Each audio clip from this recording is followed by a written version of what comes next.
the center of the courtroom, under bright white light, two classic hearts found love at first sight.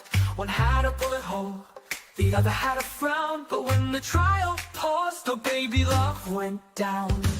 It's hot mannequin love in the court of law. No breath, no blood, just a flawless jaw. Struck a pose, then struck a spark, made of fiberglass but lit up the dark. Hot mannequin love with the lenses askew. Who knew Exhibit A would look so into you?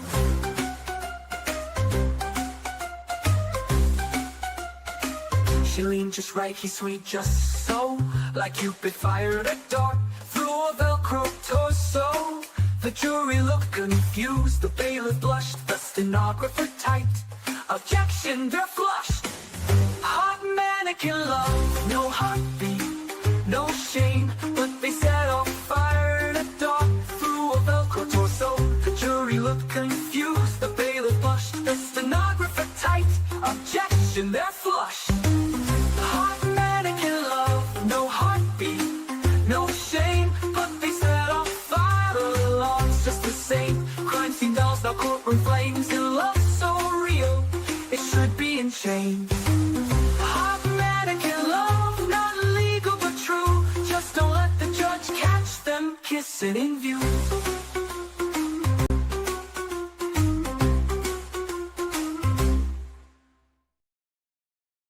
What's up, guys? Happy Tuesday. I had to think what day it was again, because I never know. Hope y'all are doing well. Enjoying what is left of summer. Not enough, but I'll take it. Hello to you too, Bree, from Not in My Living Room. I didn't know you were coming over. Sorry. Hey, Gabby. Hey. Also, hello to Miss Mad Dog, because I'm going to assume she's with you in the living room. Peltown, you're already on it today.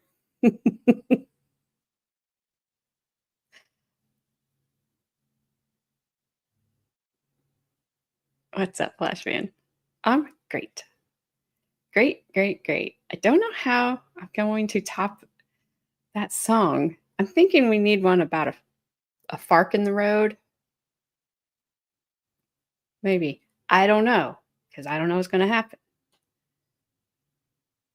But we've got to use that word somehow, because it's hilarious. So far, I did place some Band-Aids over the wound. But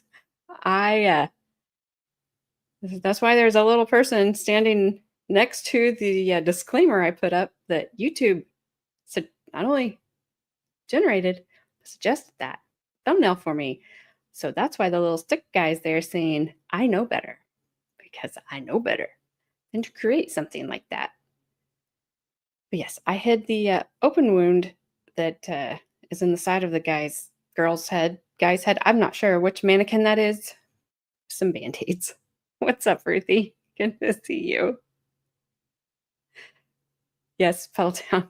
Good advice. Oh my gosh.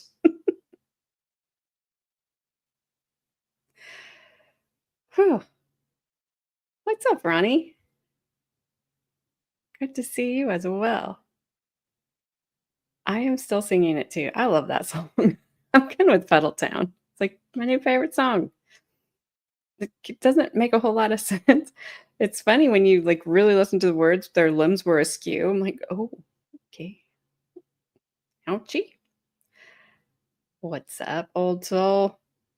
Hope you are doing well.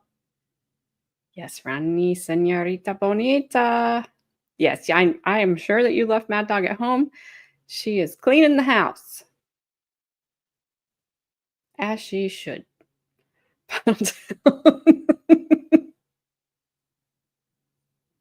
Hey, June. How you doing? Hope you are well today and have had a great day. Hope you've all had a great day. Yes. Fark, fark, fark. I'm just going to warn you guys now. Yes, he has. Someone's got a little boo-boo. We put a Band-Aid over it. We put 2. That's what the cat food commercial says. Sheba, daughter's crying, mom's cuddling the cat. Not that way. And she's like, go get two. I'm bleeding. Get two. That's what the mannequin, he's bleeding. Get two. I don't know, Flash fan, but we will come up with something. Webbing. Webbing Fark. Who got a boo-boo? Did you not see on my thumbnail? So I put the original thumbnail up in Discord. Because I was curious, because YouTube's all the time like, hey, they score you, right? So I had one of my Betty thumbnails didn't score like super great. So I'm like, all right, fine. What's your suggestion? And their suggestion was two mannequins sitting face to face in the courtroom, which clearly they only listened to the first line of the first part of the Hot Mannequin Love song. So they're sitting face to face. The judge is kind of blurred out behind them.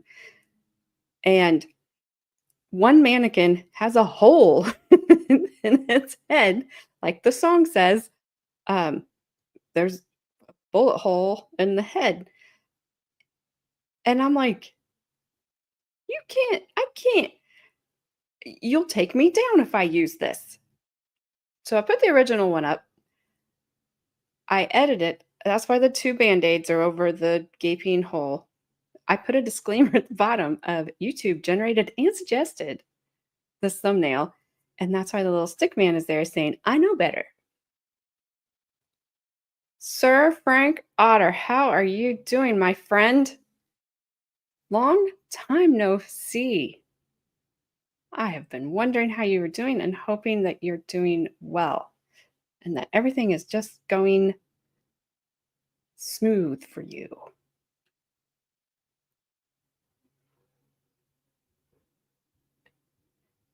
Yeah, it's a heck of a suggestion. I know. So far, I'm not in trouble yet. I'll fight them, in writing. Like, you did this. I know it was a trap, and I fell for it. I wouldn't think so, but YouTube is YouTube. Oh, you got puppy?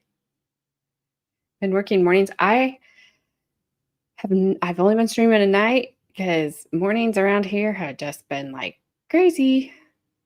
But also, you got a new puppy. Or you have a puppy. I don't know if it's new or not. Always make things that make me happy. Oh, big boss. Hey, you know what? Everyone needs some time off. So I'm glad that you chose to hang out here. You might not be. Because last night's stream, it was going smooth down the tracks for about 5 minutes. And it was like, never mind. And I will tell you, the closed captionings on this tonight's stream, I was going through them today at my dad's house, and my sister was there. She's like, what are you doing? And because I was laughing. And I said, well, I'm just trying to see who's up today. It's all friends again. The woman at the beginning, hey, AT1, how you doing? That's good, because I have a feeling this may go south. The first woman wins so far for the biggest hair that we've seen in this trial or the Eileen Wuornos trial. Huge hair. Like, there's something hiding in it. I am almost positive. But the closed captions, and Church Lady's here for you, Puddletown. they start off with, it says, Rita Chicken Thieves. I'm like, my sister's like, what are you laughing at? And I said, because I'm pretty sure Rita Chicken Thieves is not her name. So we backed it up, and it is not her name. Her name is, I think, Victoria. But very faintly, it does sound like you can hear somebody say Rita Chicken Thieves. And then just, going through and trying to find each witness. There's something about the legs and arm on the arm. I mean, I'm just like, there's there's a woman on here. She has no good pauses. I couldn't find one, and it was just making me laugh. Her name made me laugh because I'm a child, and the way she said it and the way the closed captionings put it, I'm like, oh my gosh, what's happening? I told my sister, I'm like, this stream tonight doesn't stand a chance. It stands zero chance, and I don't even care. I'm here for it. But I think Rita Chicken Thieves is the lead singer for the Religious Chickens. That's the only one I could come up with. Ooh, Black Lab, Great Pyrenees. Nice. Nice. I'm glad that you have her, Sir Frank. Usually big-haired ladies are in the amen pew. Well, we shall see. We shall see. Okay. So, I don't know if you'll be able to hear it or not. I heard Rita Chicken Thieves. We don't have much more than we had last night, so we'll see how we do. Captions are on. All right. Here we go. Caption, ma'am. Hello? Rita, Chicken Thieves, do it off there, please. Ma'am, could you please state your full name for the record and spell your last name? Yes, my name is Victoria Boulder Curry. Currie. Thank you. Curry, what, do you know Betty Broderick sitting here at the end of the council table? Yes, very well. Okay, and what year did you meet her?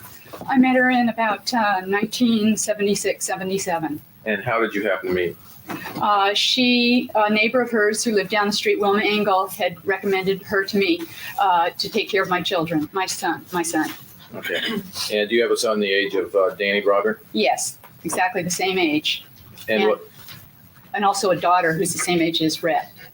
was there a reason that you were interested in having Betty Broderick take care of him? Objection. Sustained. Okay. Did they become friends?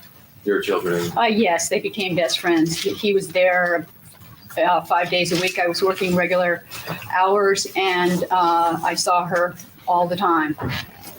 And can you describe Betty Broderick during the years 1977 and 1982? Yes, she was. I'm sorry. Can we put sign button? Yes. Can you describe Betty Broderick from the time you met her through 1982?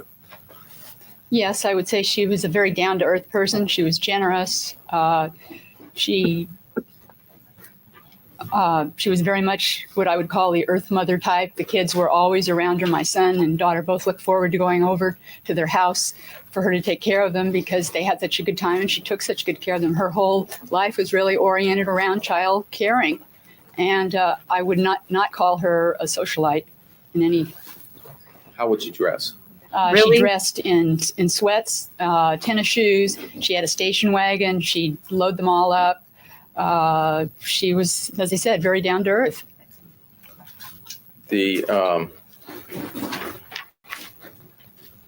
you become aware of in 1983 as to at least some suspicions Mrs. Broderick had in regards to an affair? Yes. During that summer, she first mentioned something to me that she suspected Dan might be having an affair with his secretary or paralegal, whatever. And Objection. Non-responsive. Sustained.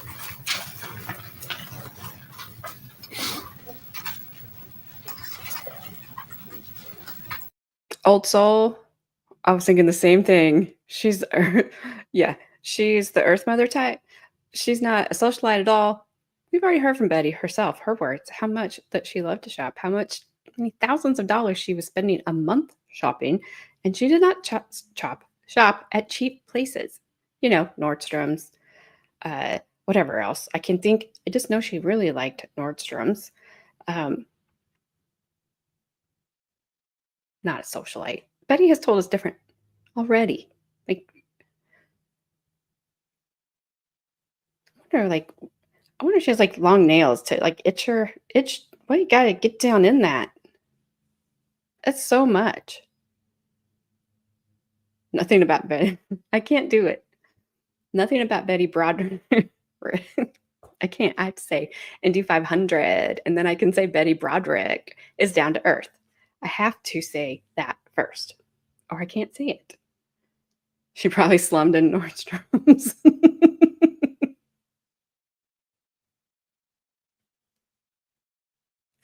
Oh my gosh.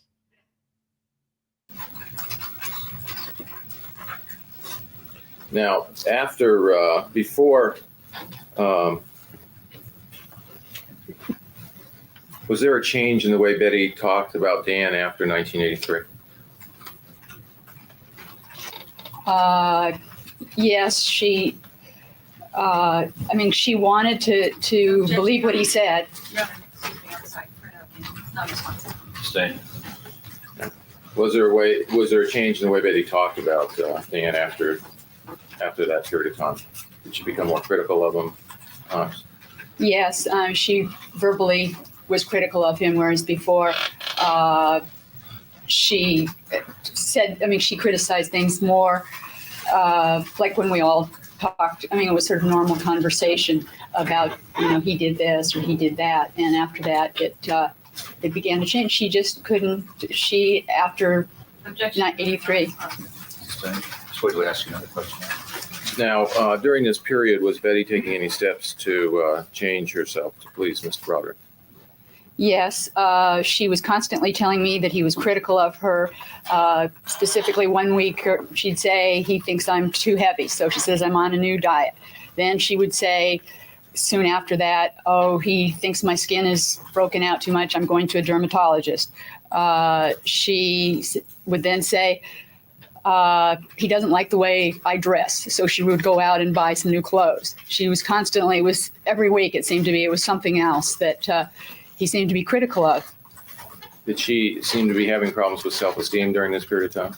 Yes. In fact, she told me there was someone at the church who she knew about that was, she had met before, who was teaching a self-esteem class. And she told me that she'd gone back to have some private counseling on self-esteem, that she just couldn't seem to do anything right. Okay. How would you describe Betty's attitude about money when you first met her? She was extremely generous to her friends, to her kids. All the play, the swings, the trampoline. The money that I saw spent was primarily for the kids. Was there a change in her spending habits that you saw at any time? Not really. Were you aware that Dan and Betty eventually separated in 1985? Yes. And how often did you see Betty after their separation in 1985? Just sporadically. I was living out of the state most of the time. Okay. Would you become aware of times where you knew at that time that the children were living with Dan, is that correct? Yes. Okay. Were you aware of times when she was having plans on having the boys visit and they just didn't show up, were not able to come? Objection. Do you have any personal knowledge of that? Just yes or no? Yes. All right, go ahead. I just know that we would talk on the phone and she would tell me that they were. Objection. Abstain. Were there any times where you were present where there were plans that were canceled? Yes, Betty had talked about bringing Danny over to my house, and then she wasn't able to do that. He would arrive, and Dan would have brought him. And she had told me that the plans were that he was coming to spend the weekend with her, and that she would bring him over so that the two boys could play together. So when Dan brought them, I knew plans had changed. Did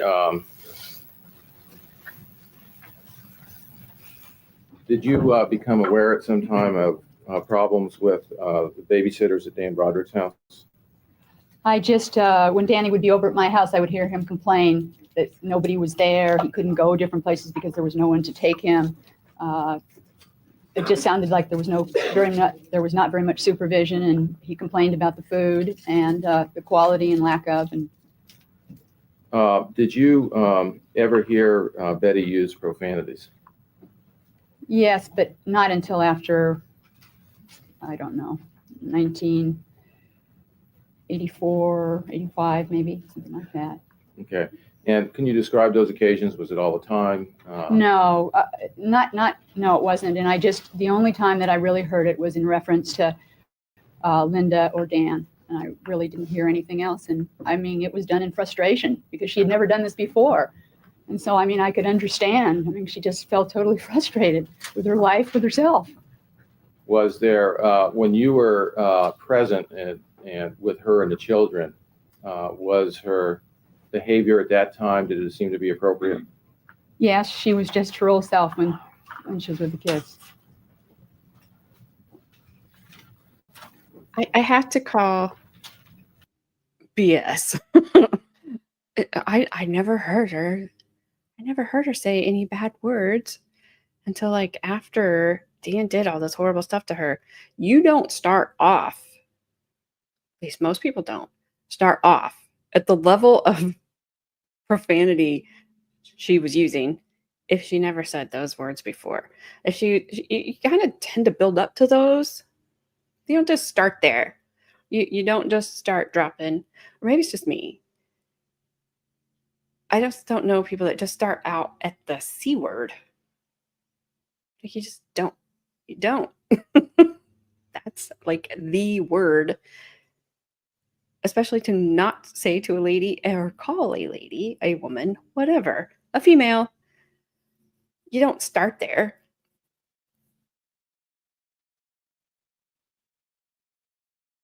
Hey, Annabelle. Well, maybe she didn't. Maybe she she could have put on a different persona in public. I'll give you that one. But you would think around her friends, she would kind of let her guard down a little bit, unless they're not that close. And everyone's like super, super close, right? With Betty. I think she taught it.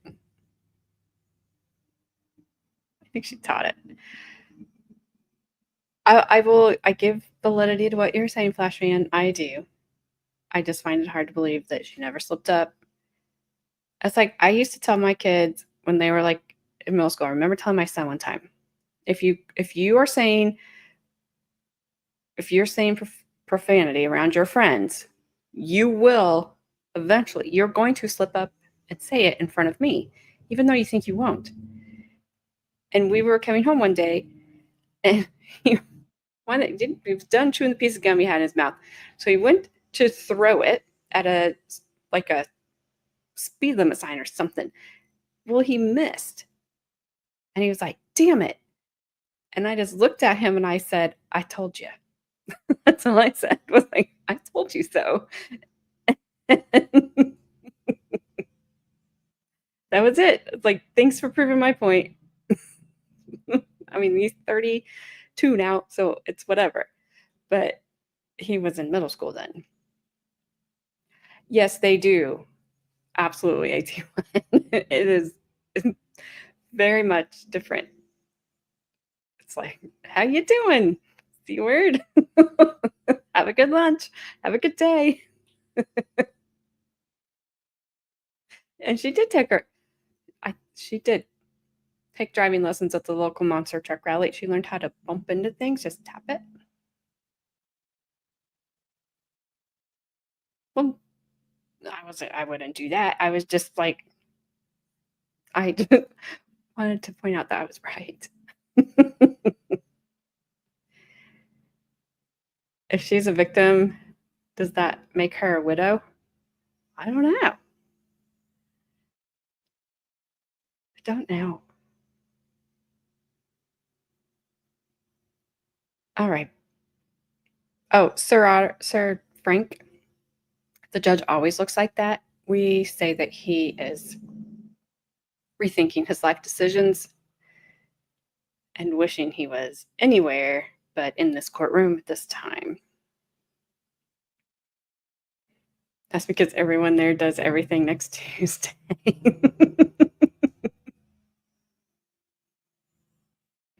Probably.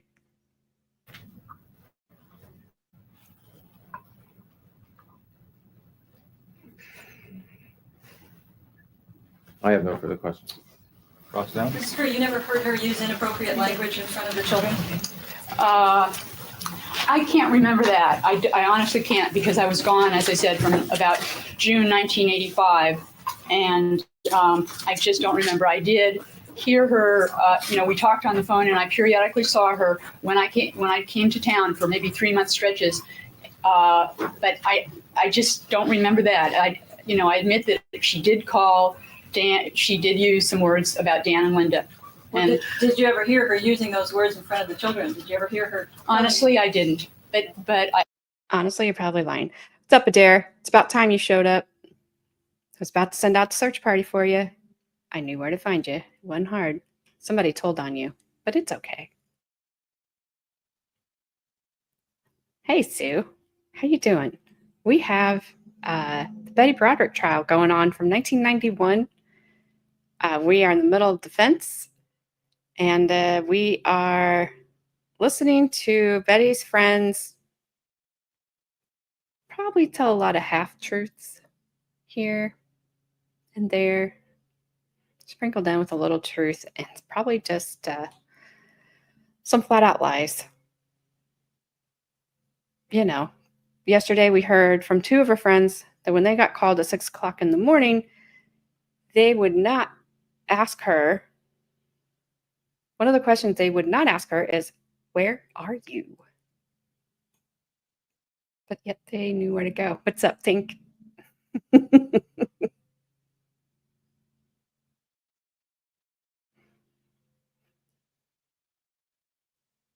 And Chad is derailing Excel, ignoring the big hair lady. I told you, Peltown. I warned you. You're welcome, Sue. All right, back to the big hair and the bird's nest. That's Gabby's word. That was Gabby's description yesterday of the state's hair. I really, quite honestly, don't remember, but it made no impression on me, and something like that would. Did she ever talk to you about the fact that she was doing that? That she was saying sexually explicit things to the children? That she was telling the children to do violent things to their father or Linda? No, she couldn't tell me anything like that. Okay, so she would do some things then, obviously, that she would not tell you Thanks, about. Peltown. Sorry, that's argumentative sustained. Well, you were not aware then of any inappropriate conduct that she engaged in with respect to conversations that she had with the kids, or what she was telling them to do, or how she was telling them to do it? She, as I said, I had very little contact around with her. I mean, I'd go to lunch with her when I was here. We were good friends. But I didn't know, I didn't hear until later about calling up and leaving messages on the machine. I had no idea about that. Okay. So you indicated that most of your contact, you had very little contact with her after 1985. That's what you're saying? I had contact with her every time I was here. Some years I was gone the whole year, but when I was here, I did talk to her on a regular basis. We were longtime friends. We shared the same birthday. We had done everything together. So, you indicated that she was obsessed during that period of time. She was obsessed with Dan and Linda, correct? The 1985? Following her separation. Well, I'm not. That was 1985. Is that right? It consumed most of her life. I mean, she wanted to get the children back. I mean, she wanted to get things settled in her life. She's trying to get control of her life. Did you talk to her in 1985 about what she was doing to try and get the children back? I don't remember. Objection. Let's go. Overruled. Did she ever talk to you about the fact that she specifically requested her attorneys not to request custody of the children? Your Honor, I have an objection to this area. Overruled. That's proper. All I know is that she wanted those children, and she was trying to gain control of her life and get it back in order so she could have them. And that was where it was all trying to lead to. Okay, that's what she was telling you, is what you're saying. Yes. She did tell you about taking the children over there and giving them to Dan. She did say, he's out having a great single life and all I have is 4 kids. Why should I take care of them while he's out playing, correct? I might have said something like that, but that referred to the fact, first of all, she would never have given up those children if she thought he would take them. Well, I mean, that's for sure. Miss That she Curry- used it as a ploy. Oh, okay. Yes, she used that as a ploy to make him assume some responsibility, which he had never had with those kids. So she did admit to you that she did give him the kids, and she did say, why should I take them if he's out playing? Yes, she said that, but I mean, But I didn't think she meant serious. Welcome, Tink. Thank you. I don't know why my voice just went up like 6 octaves when I just said your name. Welcome to the jury pool. Thank you so much. I appreciate that. Thank you, Flash Fan. Yeah. Yep. Gabby says she hides her baby chicks in there.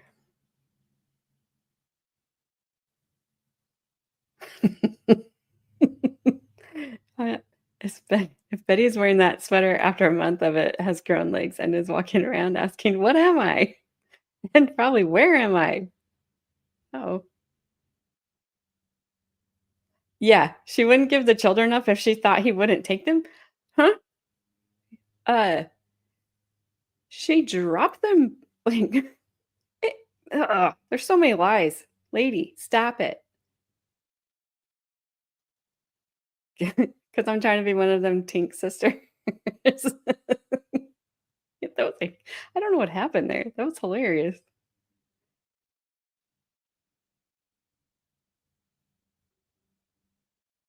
Hey, I like the Yankees. Dang it. Remember, Gabby, when we very first met, I've like, are you going to hate me because you live in Boston and you're a Red Sox fan and I'm a Yankee fan, even though the Yankees suck right now?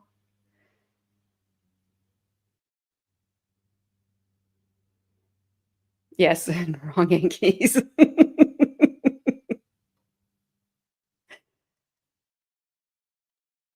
I can't with these friends. I mean, if you're gonna lie, be good at it. And you're not, lady. You're not.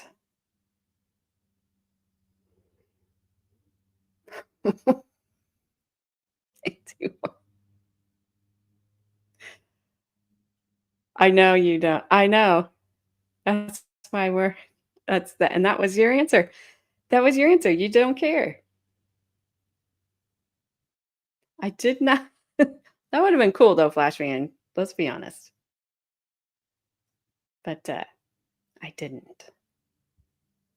I don't know how you mess up a bouffant hair do so badly. Well, exhibit 1.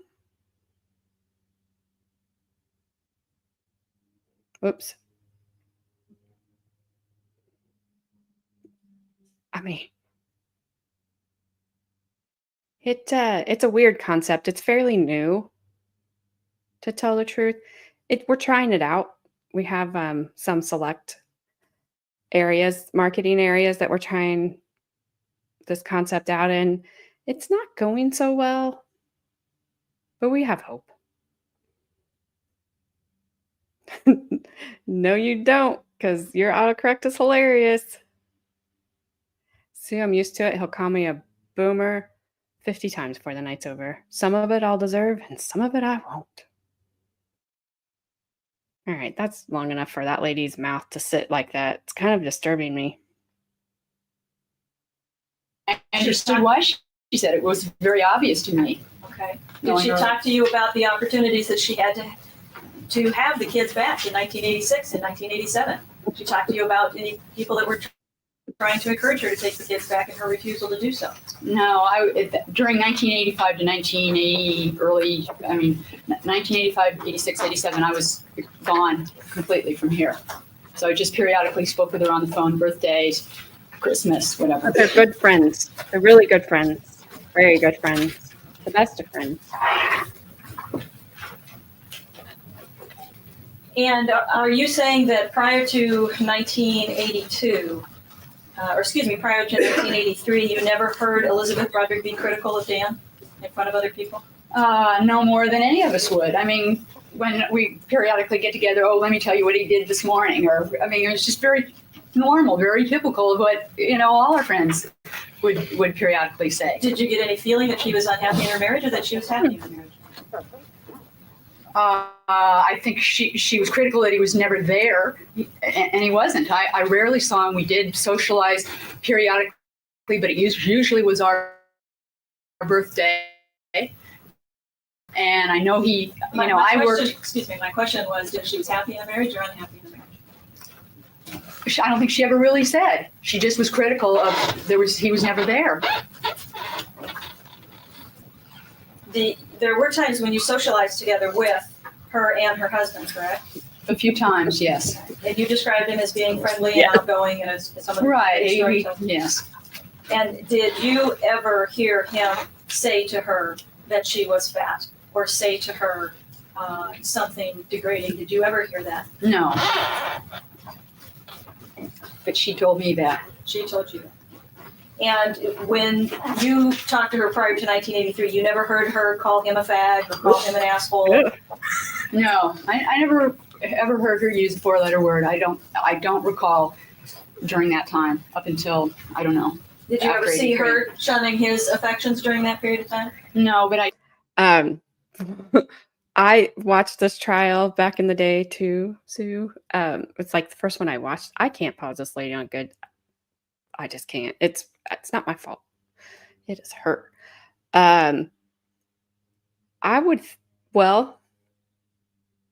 She still has supporters out there to this day that think, I don't know what they think. Because if they support her, to me, I'm like, so you're justifying her taking a life. I can't get to that. I think they were all terrible to each other. I just think Betty did the most terrible thing by taking 2 lives. And I think they all should have just tried to get on with their lives. They didn't. But we've had a few mixed opinions here, but I think everybody is on the side that Betty's kind of delusional, like you guys are all saying. Delusional. I don't think she wanted to lose. I do think she thought she was entitled to more than what she was getting. She was getting $16,000 a month just in spousal support. Plus she had a house. He was paying all her bills. Plus she would have gotten child support, if I remember correctly, but she gave the kids back to Dan. So I don't know what she wanted. Well, I know what she wanted. It wasn't going to happen. Her saying she couldn't get attorneys doesn't exactly turn out to be true. They weren't getting paid. Saying there was 3 judges that testified last week. I think we watched them, or 2. Sorry, in my mind there is 3. I don't know who the 3rd one is. They kind of put to bed, and the defense called them, which didn't help them at all, because they kind of just put to bed the fact that they were like they had stuff going on with Dan behind the scenes. They didn't. And they were pretty offended that somebody would even suggest that.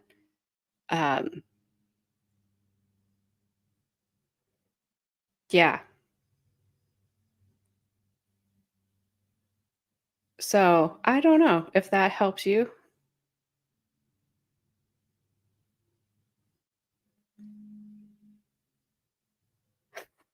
Sorry. I agree with I agree with you.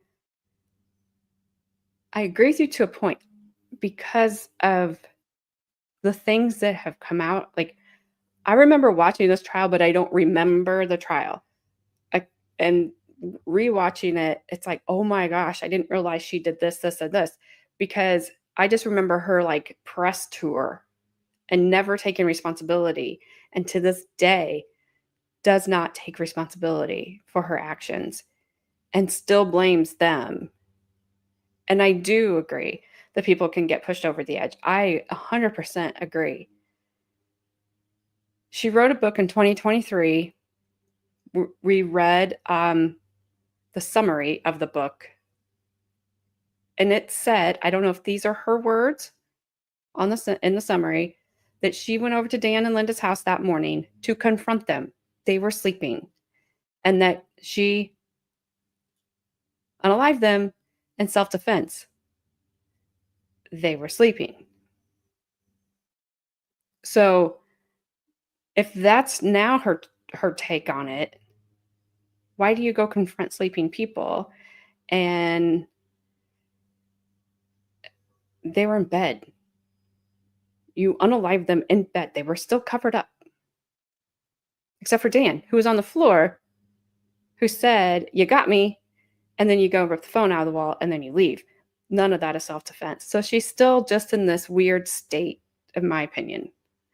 I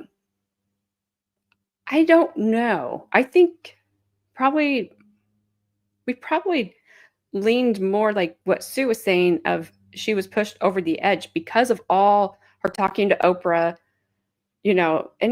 like Shinny said when we very first started doing this trial, Shinny was completely like defending Betty. But as she has watched this trial, she's like, wow, I didn't know that because I only heard Betty's side.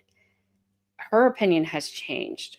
We've had a few others in here that said, like, my opinion has changed because now we're hearing most everything. We all know there's stuff that we don't get to hear.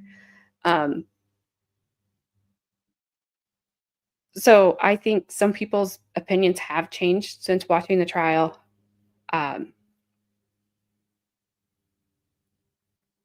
But some people haven't. They just haven't. There are still some people in the comments on her book said, I would have done it sooner. Like, wow, it's crazy to me. That is crazy. Like, just try to pick yourself up and move on. Like I said, he probably would have divorced Linda shortly down the road as soon as she aged out. And then Linda and Betty could have become BFFs and lived off Dan's money until the next one aged out. And then they could have just continued on. He liked him young. He had a type. Linda and Betty looked very much alike when Betty was younger. But she just couldn't. She just couldn't. Yet there's a lot of stuff that's kind of come out. That the call with her son and him crying and begging her to stop saying bad words was awful. That was 45 minutes of him begging and begging and her just being relentless with her son, who was like 11.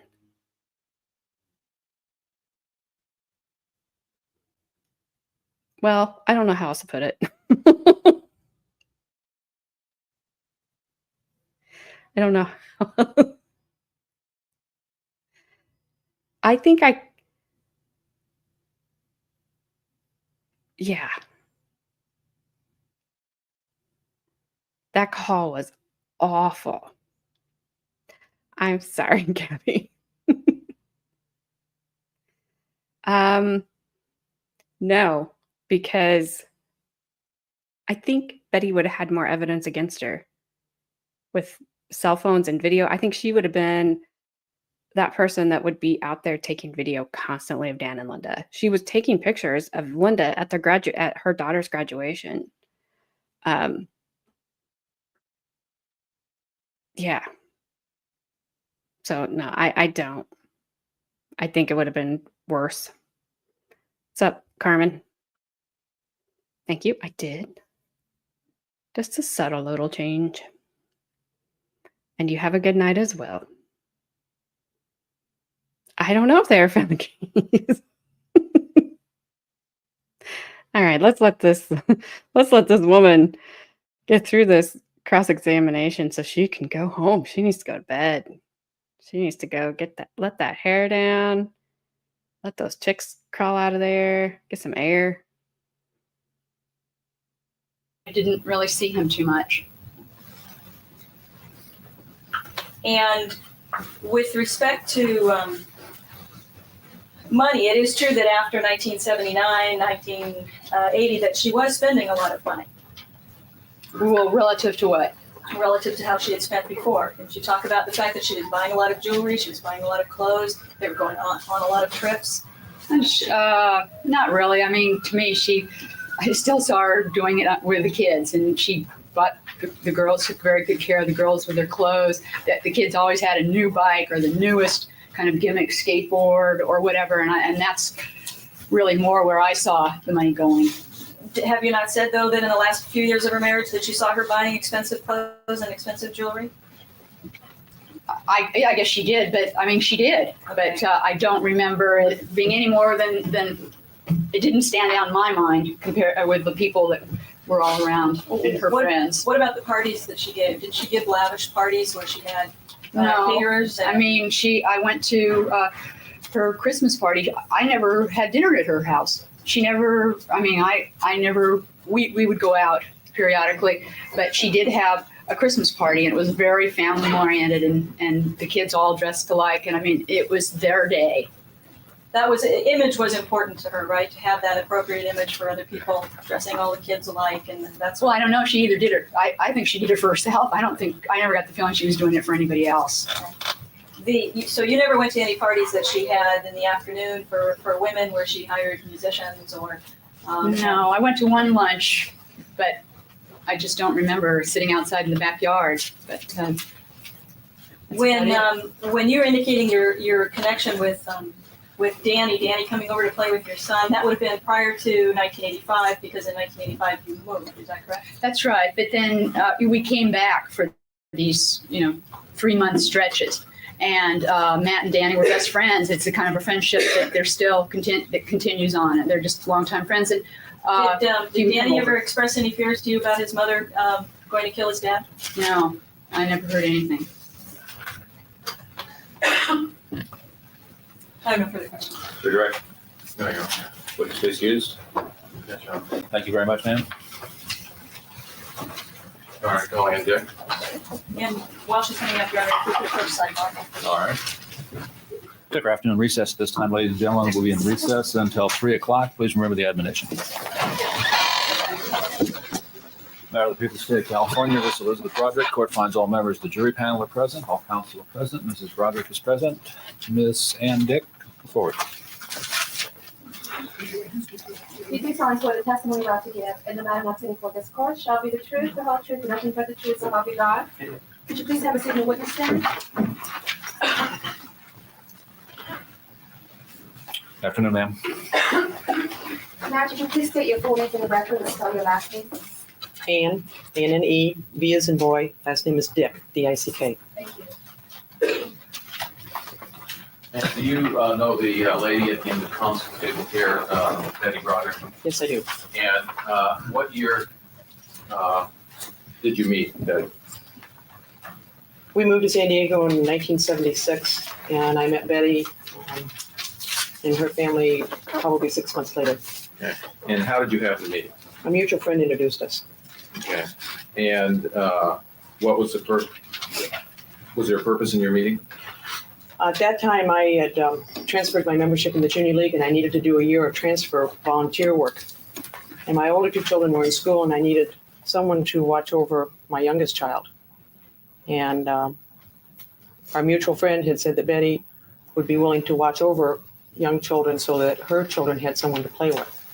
And that was the reason that our friendship was initiated. Do you have a son the age of Danny Broderick? Yes, And was she watching other children at the same time? yes. And did she, at some point in time, was she taking money for watching the children? Yes, I paid her, yes. And do you know what things she was doing with this money? Objection, Your Honor. Calls for use. Sustained. Do I know what she was doing with the money? Don't, wait, we'll answer another Oh, question. excuse me, I'm sorry. That's okay. Was she spending money on the children at that time? Yes. For how long of a period of time did she watch your child? Well, Christian was 6 months old when we moved here, and then Christian and Danny enrolled in the first half-day three-year-old program at Parker. And Betty continued to take care of Christian even when they were in half-day school together, because sometimes I wouldn't be able to pick up Christian. And so Christian would go home with Betty and Danny, and then I would pick him up later in the afternoon. So probably over a span of 3 to 4 years. Was there a reason that you had her watch your child? Yes. Overruled. What was that? Dan? Well, interestingly, Christian was our third and last child, and I could have afforded to made any sort of childcare arrangements for Christian. One of the options was an older woman who would drive to my home. Your Honor, excuse me, I'm sorry, but I believe that's not a response. Sustained. What was the reason for Elizabeth Broderick? Excuse me, I was trying to explain that in the context, this was the best childcare arrangements that I could make, and I had many choices. That's fine. And this one was the best one that I could have possibly have arranged for Christian. Okay. Did Christian and Danny become friends? Yes. Now, when they went to Francis Parker, did Betty participate in school activities there? Yes. And how would you describe her participation in school activities? Well, it was far better than mine. Okay. She was very involved, and I was off doing other things, whereas Betty was very focused on what the kids were doing and very involved in their activities. What was her relationship with children at that time? Objection, Your Honor. Overruled. You can answer that. It was a very good relationship. She was a very creative mother. They were basically the focus of her attention and her energy. Did you and Betty do things socially during that period of time? Sometimes we would, sometimes we'd have outings with the kids, but they were basically anything social that we did. We either were focused on the children. A couple of times we tried to put together things that involved our respective husbands, but it just didn't seem to work out. Okay. And how would you describe her during those years as far as just the way she looked and what kind of person? Well, she looked remarkably different than she does today. She was very energetic. I would select an adjective such as svelte. She dressed very well, very nicely. She was fun to be around. She was very, very happy. Okay. And was she someone who was wearing expensive clothes, sweatsuits? How would you normally describe her when she was around with children? Well, probably 80% of the time that I saw her, she was dressed appropriately to take care of little children in the backyard. So it would not be silk blouses. It would be more along the line of sweatsuits, that sort of thing. Okay. Was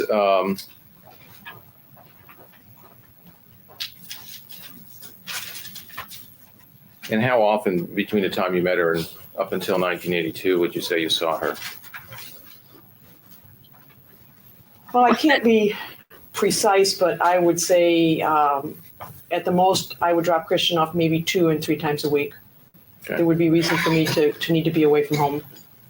Was there at some point in time a change in her spending habits?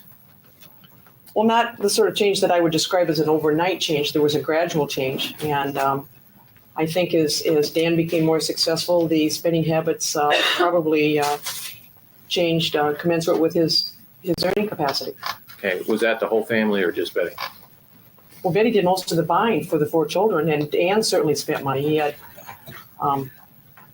a stable full of pretty cute cars that would change rather regularly when you go over there. The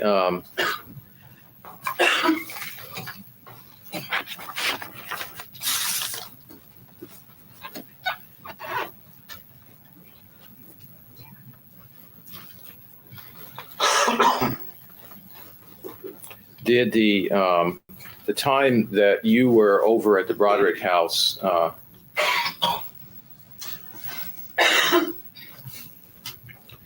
did you become aware of some problems in the marriage between Dan and Betty sometime 1983, 1984? Yes. Was there a change that you can recall in the way that Betty talked about Dan after that? Betty didn't talk that much about Dan to me. Dan was rarely there. I would come, there would be sometimes when I would have Objection, Your Honor, non-responsive. I just would ask you another question. Okay. Was before 1983, did it occur to you that she was being very critical of Dan? No. Okay. Did you notice that change after 1983, 1984, where she became somewhat more critical of him? She was, both of our husbands at that time were on the same similar career pattern, and he was absent from home, and she was as critical of him as I was of my husband, who I sometimes felt chose to be at the office when he should have been doing things with the children, and that's something that every marriage has to work out. She was not unduly critical, and I tried not to be also.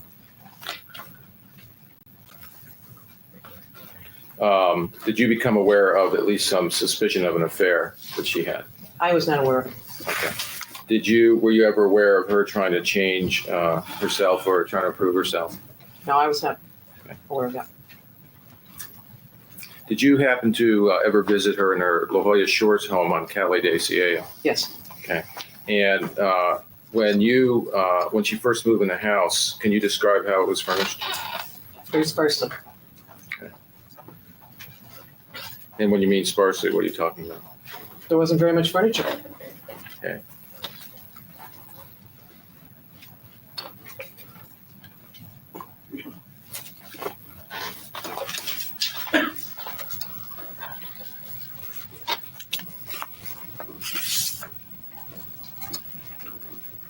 Did you become aware of a change in Mrs. Broderick's language or the use of profanity over the years? I had heard of it. Okay. I was not personally aware of it. Okay. Did you see her after the separation with Dan? Yes. Okay, and where did you see her? When you say after the separation, you're talking about the period of time from the point that they separated there to the future? I mean, Yes, to the today? future. Yes, I saw them. Okay. Did you see her around the children at all? Yes, sometimes when I'd run into her in La Jolla, she'd have the children with her. Were both your children still going to Francis Parker? Yes. Oh, I would see Betty up at Francis Parker. That's where I was most frequently run into her. And how often would you see her at Francis Parker after the separation? Well, it became our habit that we saw one another whenever there was a special event at the school, whether it was an athletic event or a program or something special that the boys were in. It would be our custom that we would seek out each other, and rather than being seated in the audience, we would stand in the back and we would visit and watch whatever the boys were doing. Did you see her at most of those? Yes. Okay. Did you see their father at those events? Rarely. Okay. At the time that you were at Francis Parker, was she using inappropriate language then? She did not in front of me. Okay. Did you ever become aware of any health problems that Rhett had? Well, when the boys were still down at the lower school campus and I would be picking up Christian, Rhett was I believe a preschooler then at that time. He was a very thin and frail child and looked as though he just wasn't very well. He looked very, he wasn't like the other boys in that he was hardy and robust.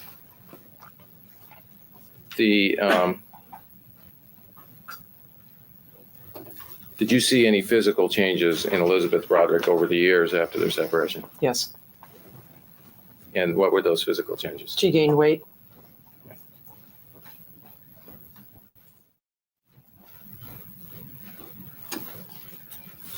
I have no further questions. Roxanne? I have to do this, Dick. Smells? You indicated that Elizabeth Broderick watched your son. That was she stopped watching children in 1979, is that correct? I don't know when she stopped watching children. I know when Christian started the third grade, started in the 3-year-old preschool program. I'll have to forgive me to calculate that back. He's 15 today, so what year would that have been? I'm sure you're better at that. I'm not good at that. But does it sound fair to you that, I believe she's testified that she stopped watching children. We moved in 76, so 79, 80 would have been all right. And you indicated that the question was sometime during this period of time to how you described her. You described her as being energetic and svelte by svelte you meant pretty, attractive, thin? Is that what you're saying? Well, I don't have a Webster's dictionary, but yes, that would, I'm not Meet my asking for the criteria, Webster's sure. dictionary. I'm asking Sure. what you meant by that. sure, she was very attractive. And that was through 1985, correct? Yes, And you also indicated that, at least from your observations, by the early 1980s, the family in general appeared to be fairly affluent at that time, that they had a lot of spending money and that they were spending money.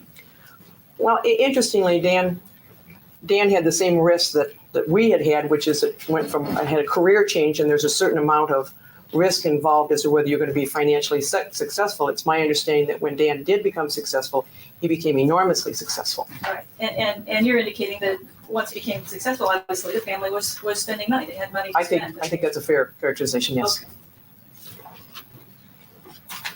And you indicated that after the separation, the primary contact that you had with Elizabeth Broderick was through your children running into her and Francis Parker, that sort of thing.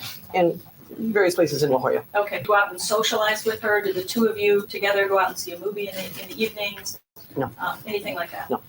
Okay. And in none of those conversations where you would see her, where you ran into her, Really, Gabby? Really? I can hear you laughing so hard right now. Thank you for the $2 super chat with the eggplants and Miss Dick in the middle.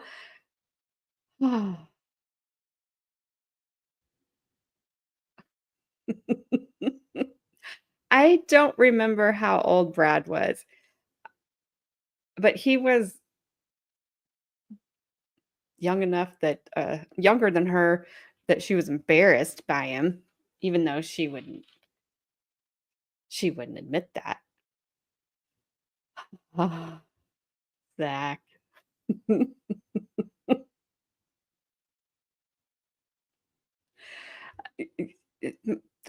My thumbnail's probably going to do it anyway, even though YouTube said to use it.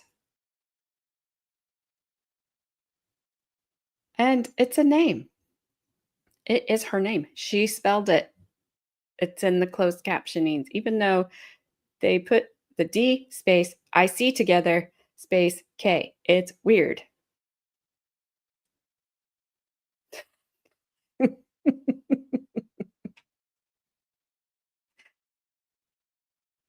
Oh my gosh.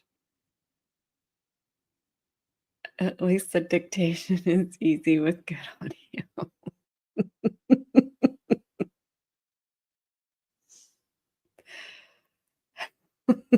It is. It's all unfortunate. It's an unfortunate mess. That's the best pause I've been able to give her. Hey Brandy, how you doing? Seriously, that is her name, Ann B. Dick. You can't make it up. You can't make this stuff up.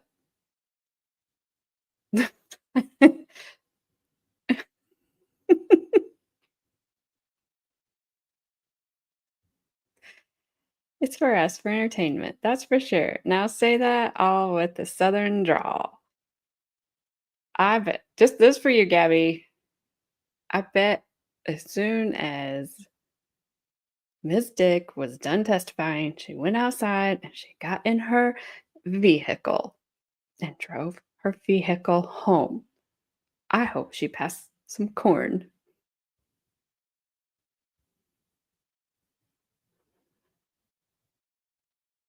Well, that'll teach you.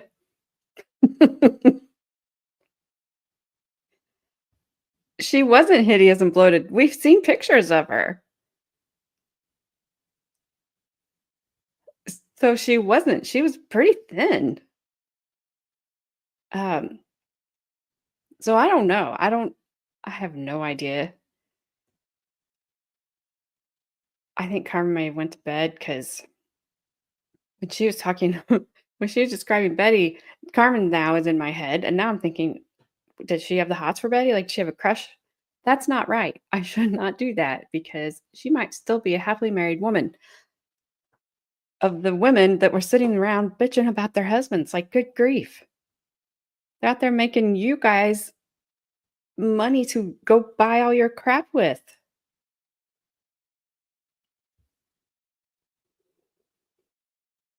Oh, I forgot about Cornside. Cornside. Cornside. West.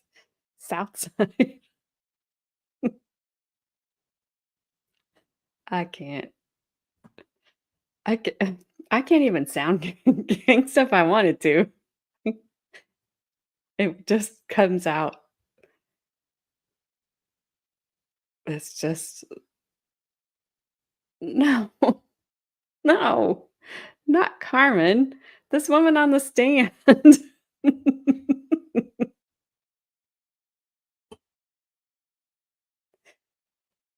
I am not. I am from Central Indiana. Definitely not from the hood of Indiana. That's up north. That's called Gary. Sorry, Gary. Well,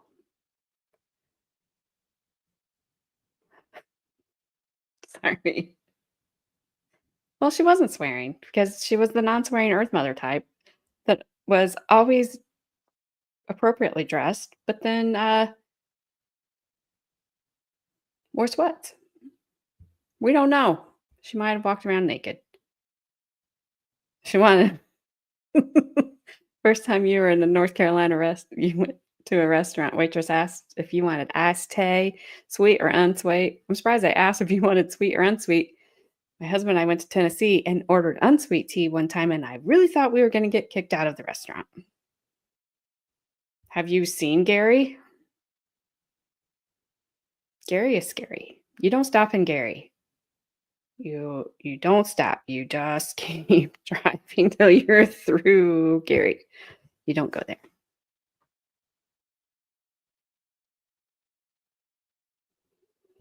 Have a good time, Ronnie.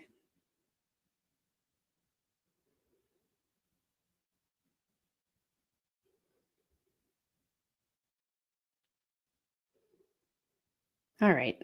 Back to this person, this woman.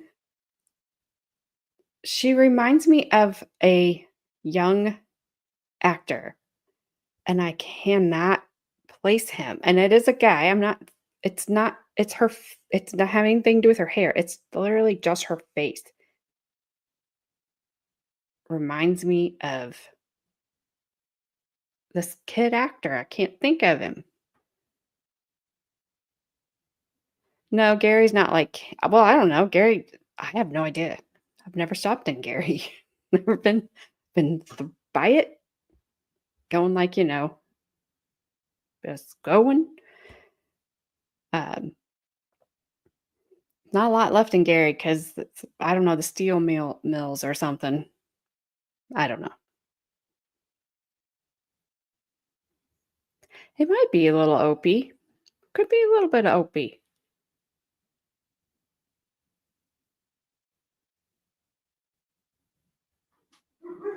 But I cannot place this.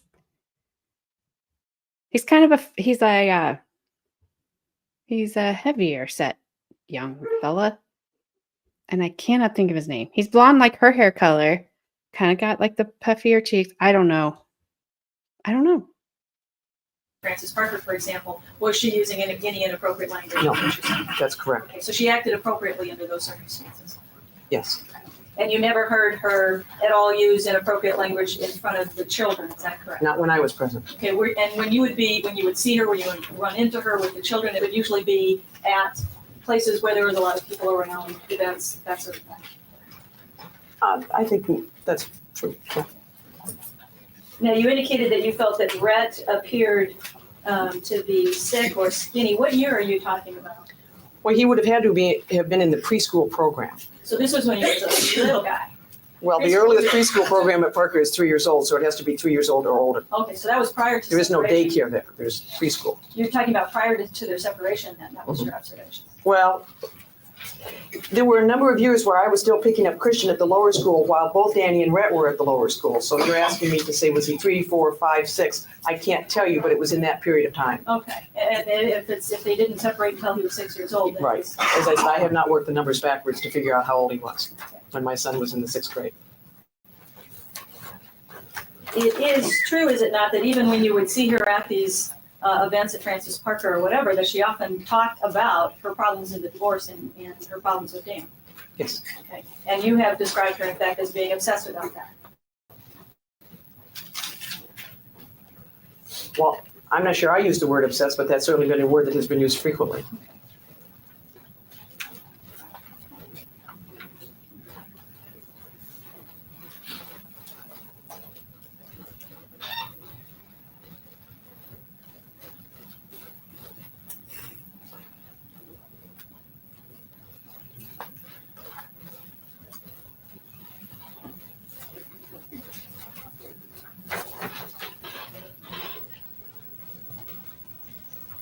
You have indicated that without, I think you're correct, that you didn't use the word obsessed, but that you acknowledged that whenever you would see her, it appeared that all of her conversations were about Dan. It became very difficult to be around her because that's all she talked about.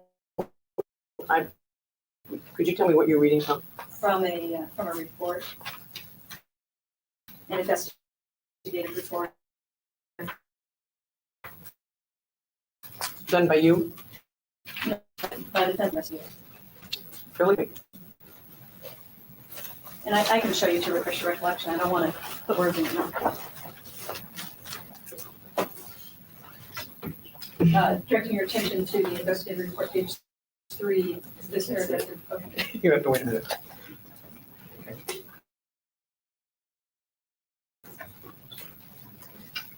Well, second to the last paragraph, if you just read that, just to say if that's a fair statement of what you said.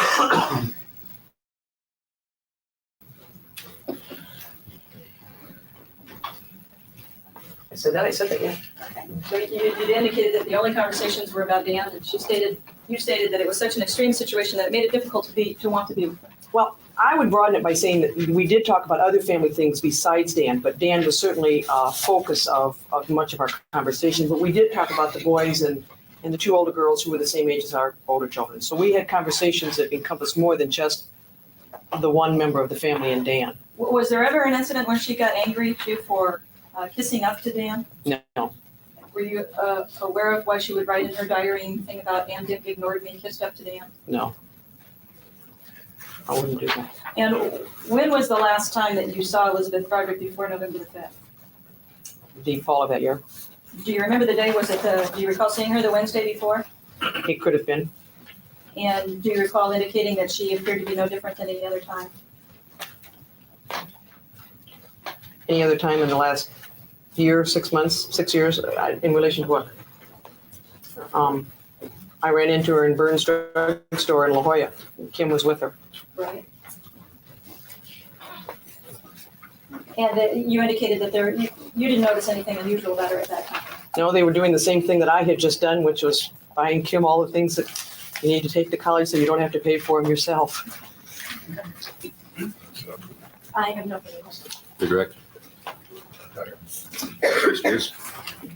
Thank you very much, ma'am.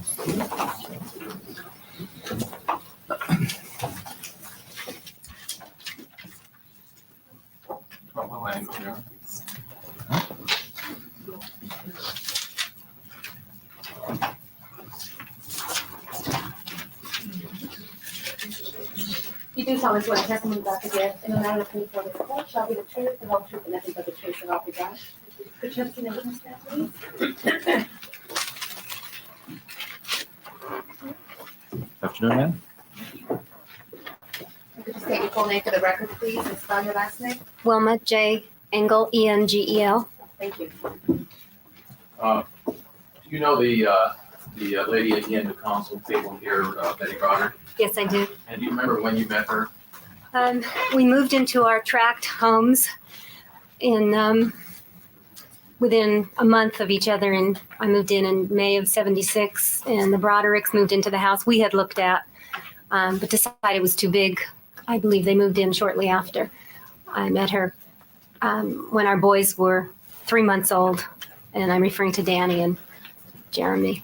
Okay, so that would have been, you lived on Coral Reef. Yes, And so in 1976, that both your families within a short time moved in at the same time. yes, Your son Jeremy, did he and Danny become friends? yes. How well would you say that you got to know Elizabeth Broderick in that time? Very well. It was all new to us. My husband is from New York. Dan, they were lawyers. We were young. We had young children. It was a time in our lives that was different. We were establishing roots, families, ties. We had no history. So we did a lot of things together with the children.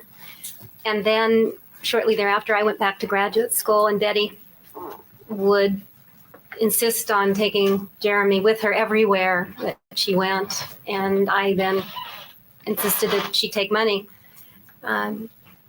which she reluctantly did, and started a play group. But at the time, I was getting a master's in counseling and working with women, and I felt you should be paid for what. Okay. And would you say that you got to know her as close as people that are close in Yes. proximity and neighbors? Yes, almost daily contact on the phone. We'd have lunch. Our boys played together both at my house and her house, on the street, in the parks. Betty would take them to the zoo, to SeaWorld. Her house was always full of children. Did she participate in school activities? Yes. And how would you describe her relationship with children at that time? Oh, Rose, you can answer that. She had been a teacher, and that's all she knew, and that's all she ever wanted to be, was a mother and a teacher. So she interacted beautifully with children and enjoyed them. And I don't remember her not in sweats and in cookie dough and paintings. And I was amazed at how much she could do in a day. Her interaction with children is excellent. Now, sometime, would you, during that time, would you spend time at their home? Yes. Okay. And was there a change in the atmosphere of the household any time in the day? I'll just put in a time frame, Mr. Wood. Yes, in the time that they were living in Coral, and when you were living in Coral Reef between the years of 80 and 84, would there be a change in the atmosphere at the home during the day? I would see Betty in the mornings, and in the afternoons when her attitude would change, in that she said, "Oh my God, I have to hurry up and clean up. Dan will be home, and I have to get everything ready, the children quiet, dinner ready, and he doesn't like the mess." So she became, I would say, agitated, or would change behaviors from being the relaxed and happy to what I sensed was being frightened, or having to hurry up and change out of her play clothes, let's say, into fixing dinner and getting everybody ready, so that she would have the house all put together when Dan came home. So yes, there was a change, I would say, in the afternoons during all those years of keeping things separate and in order. Was she different around Dan than she was otherwise? Yes, I feel she was. I feel she was intimidated. She was quiet. She had a proper behavior. There was a role that I feel she was expected to play as Mrs. Dan Broderick and as Dan's wife. And she did what was expected of her. Her role was. Sustained. Okay, and what is your occupation? I'm. Excuse me, if we could proceed. All right. Do you work in the area? Oh, I'm sorry. Everybody's Okay, go sorry. Do you work in the area? Shanae, what's up? You're missing all Betty's friends. We've had 2 days. Well, we had 2 witnesses yesterday of Betty's friends who lied. Oh, they lied. And now we are still with friends. I don't think this woman, I'm kind of with Old Soul. I don't know that this woman's going to lie. I just think she doesn't have all the information. I don't think the last woman necessarily lied. I think she also may not have had all the information, but I think the first woman today, her lies were sitting up in her big hair, which I can't say much. I go get mine colored on Thursday. It's driving me crazy. Look, I got like a skunk mark. You're not saying the ones today lied, but their passports say Persia.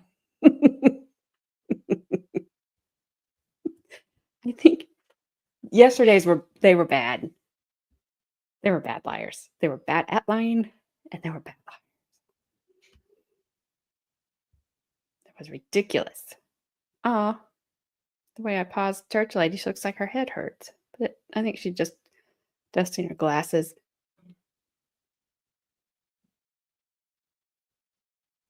This lady's just too, she's too meek to lie. I don't think she would intentionally do it.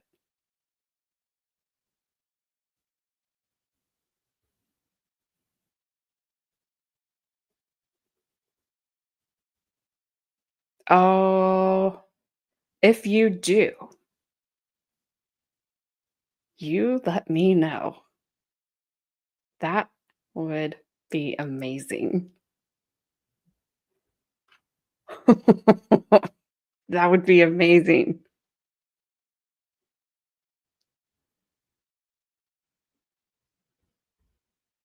Thanks, Adair. I know. I feel bad. I don't want to make her head hurt. They are painful. They do seem painfully boring. I'm talking about, so the ones, I don't know if you saw yesterday or not.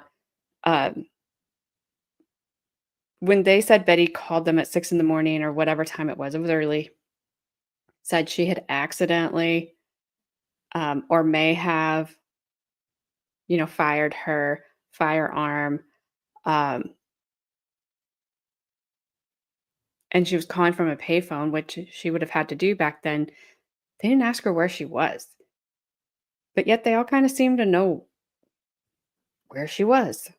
And yesterday's stream was just kind of all over the place. So they may have said where she was. She may have said where she was. But it was just a weird question. That would be if somebody called me and was like, hey, I need your help. I did this, I did that, whatever. My first question would be like, where are you? Are you okay? Where are you? Not like, okay, well, have a good day. See you in a little bit.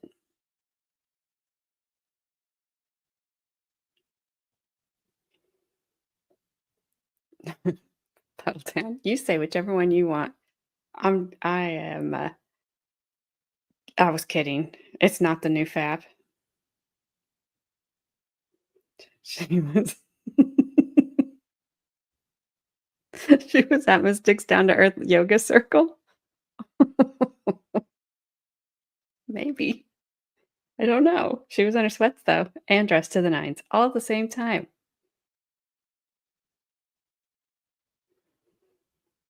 Well, I could. She may have. Yesterday's stream was hilarious, and we definitely got sidetracked a lot, but we had blast.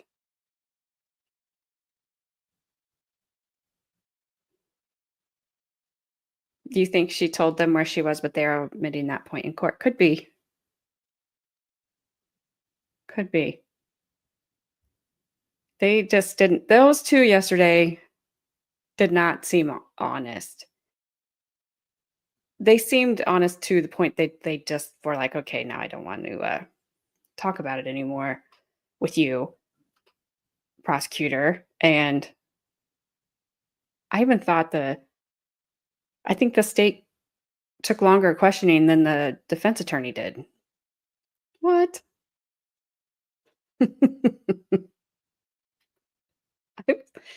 It was, there's a lot going on. Commas are important. But your first version of that, I didn't see a comma. That was funny. Although I see a comma now. Darn it. Got the Gabby, Abby, normal brain. Yeah, I do. Sometimes it happens. All right, let's release church lady from her headache. Be free. Area of finance, Yes, I do. and what is your occupation in the financial area? I'm a consultant to pension funds and high net worth individuals. I assist in writing goals and helping people find investment advisors. So I work with people with substantial net worth and investments. Do you consider Betty a sophisticated person in the area of finances? No, I do not. Would you sometimes talk about their family finances? Yes. Okay, did she appear to be someone who was up to what was going on with her financially or no? No, if anything, I felt Betty was naive and very unaware of what her husband's investments were, where the money was, or what was in her name, what wasn't, what investment portfolios. As his income started to pick up, she was left in the dark even more and more. So no, I do not consider her knowledgeable about finances. At some point in time, did you become aware that Elizabeth Broderick was making attempts to try to improve herself? Yes. Were you aware of anything about an affair at all? Yes, I was. Okay. Yes. And what kind of things was Betty doing to try to improve herself? She changed her hair. She dieted. She wanted to. Her whole life it revolved around children. Same.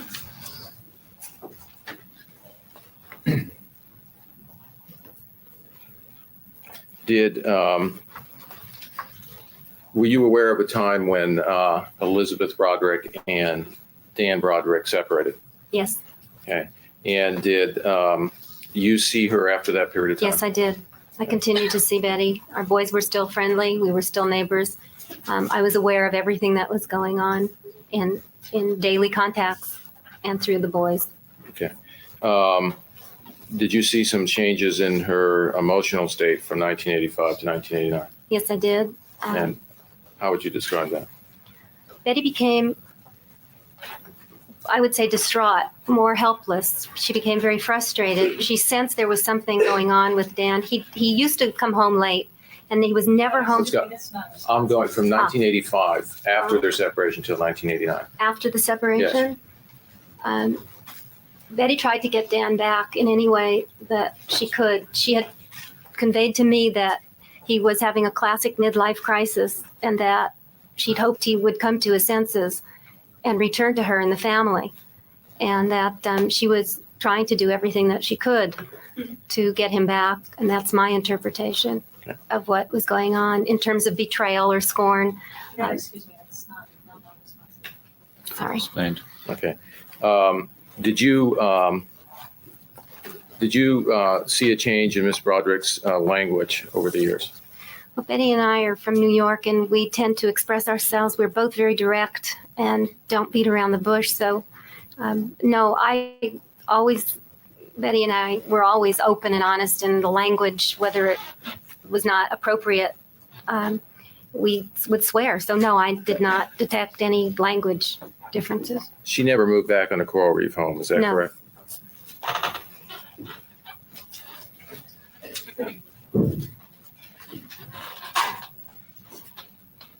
I have no further questions. Cross-examine. Are you indicating? I thought this woman was like some sweet little lady. She seems. I bet she's got a harsh side to her now. She's like, I didn't detect any language. Whatever language is there, that's what we used. It's just the way it is. You drop an F-bomb, a C word, it's fine. I didn't hear it. It's all good. Now I'm thinking like she might be the kind of woman that like puts you in a cage and leaves you there. She might do. Her eyes are awfully big. I think she could do that. I think she might. That's probably what she's gonna go chase after the first witness. Give me all the chicks out of that hair. Whoops. There's no doubt in my mind. No doubt in my mind. She's got a... You're side-eyeing. You're side-eyeing all of Betty's friends. And I do have it sped up just a little bit. It's not that much, but she's looking everywhere. Kind of weird. Like, stop it. Stop looking around. What are you looking at? Oh, I think that I agree. There's a lot not being told here.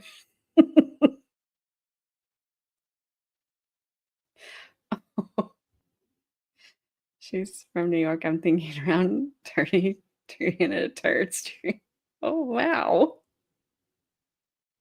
Ooh, you deep fried the southern chicken. Oh, no. I think so. We have Adair. I have Rita Chicken Thieves. I think she's got to be a member of the Religious Chickens, because after all, she is Rita Chicken Thieves. That's what the CC said earlier. I don't know why, but it was funny. And so she's part of the group.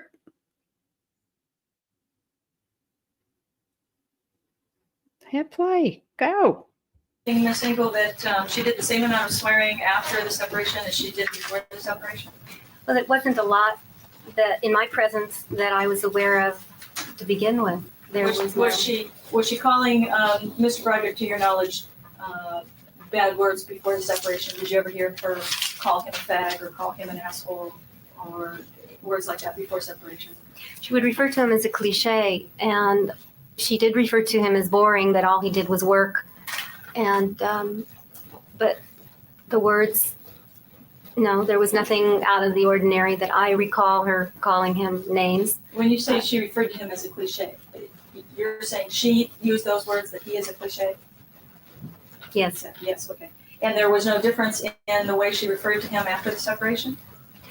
I would say, if anything, her anger intensified about what was going on in his life. Yeah, but was there a Yes. difference in her language? That's what I'm asking. You're saying that there was no difference. in how she I'm saying that, to me, Betty was the same Betty, has always been since I met her in 76. To me, and in my presence and my relationship with Betty, is that there was a consistency in terms of who she was and how she was. She did get angrier and more frustrated, and I listened, and yes, she was significantly more upset after it became known that he was having an affair. Yes, she was different than afterwards. Okay. And even after the separation, Yes. for the period after 1985, for the period of 1986 and 1987 and 1988, she became obsessed about Dan and London. I tried to help her in getting her counsel because my husband is an attorney. He tried to find her counsel. We tried to help. I suggested therapy. I did everything that I possibly could to help her get on with her life, to either go out and singles or to get on with what was best. Sounds like that you were a good friend and you were there and you were supportive and she could talk to you and you made recommendations to her, all of those things. Yes. And she refused to follow any of those recommendations. No. She would not. No, I would not say that she She would refused. not to go into therapy. She refused to do that. I believe she did try and got very frustrated with the process. Do you recall saying to an investigator that you tried to get her to go to some kind of therapy but that she refused? Betty had tried. Yeah, if you could just answer that question. I didn't say that she refused. I may have suggested a particular therapist to her, but she had already been and had tried whatever family counseling or whatever she could to get her family back together. Right, but now we're talking about after the After. separation. After the separation, didn't you suggest, in order to let go of the relationship, that she seek that counseling and that she refused to do so at that point? I did suggest it. I do not believe that she refused to do so. Okay, but if I could just show you this report on page 2. If you could read the sentence here, to see if that refreshes your recollection. That's right, she began. Whose report are you showing her, just for the record? Yes, Your Honor, a defense investigative report. Excuse me. Let me grab it.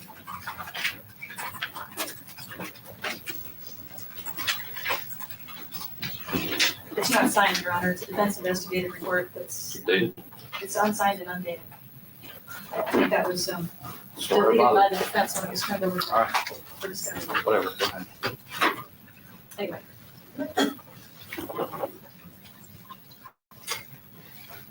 Well, not knowing the time or date, and this, I do remember saying this, that Betty at that time refused to go to therapy. I believe she felt it was useless. And you talked to her about the things that she was doing Yes, that were destructive Yes. to the relationship with the children and moving on and tried to get her to stop doing those things, correct? yes, but I had never been betrayed, so I did not know the emotions that she was dealing with. You can be empathic or have understanding and be a friend to a point, but I could not get into her shoes and know the frustrations that she was going to. Was there a point that you backed off in your friendship with her? Mainly because of my own personal life, yes, and because I felt that I couldn't help. You can only do what you can do, and I wasn't able to take the energy. I needed the energy for myself and for my family and what was going on in my life. Now, are you indicating that you never heard her express any hostility towards Dan Broderick prior to the separation? No, I'm not saying that at all. I'm saying that she was, but whether it was just like you don't take someone seriously, you say something in humor. Yes, there was anger. Yes, she was frustrated. Yes, he was never home. Did she make jokes about him, when you say Yes. the humor, did she make jokes about him at his expense in front of other people? Yes, Okay. but I would do the same thing about my husband, or you just do it as a release of normal living. Okay, and you didn't think that there was anything out of the ordinary about the way that she did that? No, I think if I had, I would have said something or done something. I felt that How many times, if you could just give me an estimate of how many times were you together with her and Dan Broderick? rarely, Okay. and a few times through birthday parties with the children or the boys over the years.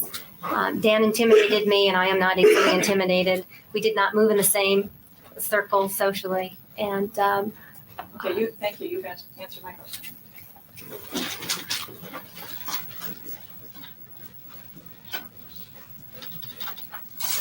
I have no other questions. For your record. Witness be excused. Thank you very much, ma'am. Oh, I'm sorry, I did have another question, I'm All sorry. right, go ahead. When you say that she was not sophisticated in matters of finance, were you aware, was she a member of the investment club at the time that you're talking about? Betty was in an investment club and was making investments with a group of women. But it was just like play. It was her, as the children got older, she didn't have a play group. To me, in my opinion, it was just play. Did you never had any feeling about whether she had a knack for investments or whether she was? Betty did, in my opinion, Betty did not have a knack for investment. Did you have any feeling about whether she was well read in the investments? Betty was well read because we used to share books and novels and exchange. But as far as investments, no, I do not think that. Were you aware of her attempts to get a job as a stockbroker after separation? Betty tried many things as part of her getting her life together, whether it was an art gallery. Excuse me, yes. I'm sorry. No, I am not. She investigated all different careers. Did she ever talk to you about her interest in becoming a stockbroker? Yes, Attempting to get a job as a Yes. stockbroker? yes, there were several. And were you aware that she expressed herself that she felt that she was very good at that? Yes, I'm aware that she felt she was good at it. There's a lot of people who do it who think they're good at it, but they're not. It's an art. It's not. It's not an art. It's an art. It's not a science. Even though they would like to tell you it is. I have no further questions. Mr. Earl? All right, thank you again, ma'am. And could you please state your full name for the record and spell your last name? My name is Marianne Renee Kunkel, Kunkle. Thank you. And what is your occupation? Educator. Thanks, Flash Fan. I'm sorry. I saw this woman today and I looked at my sister. My sister was like, "What is she doing?" I was like, "Well, what she's doing is I don't know. I don't know. I don't know what she's doing." That headband. Why? Why? She's making me feel bad because this pause, she looks sad and I don't know what to do with her. And I was like, my chat might eat her alive. I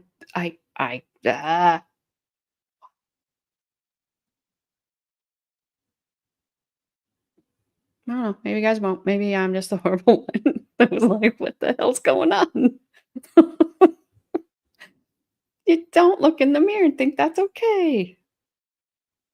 You just don't. Yep. Yep.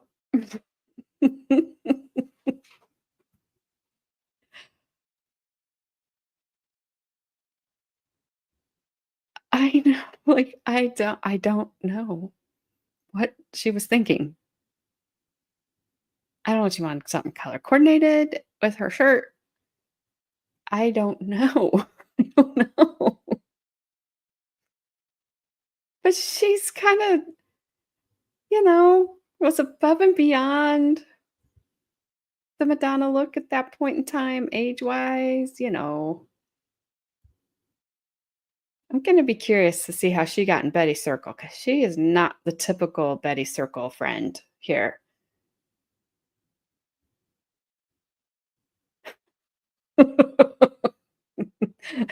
Gabby.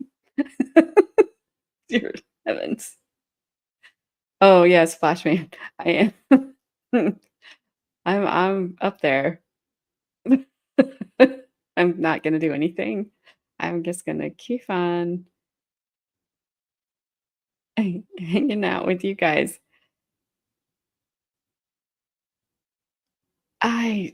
What? I don't know. The first appearance of the headband hairstyle of the early to mid 90s. She's not just wearing the Richard Simmons workout gear.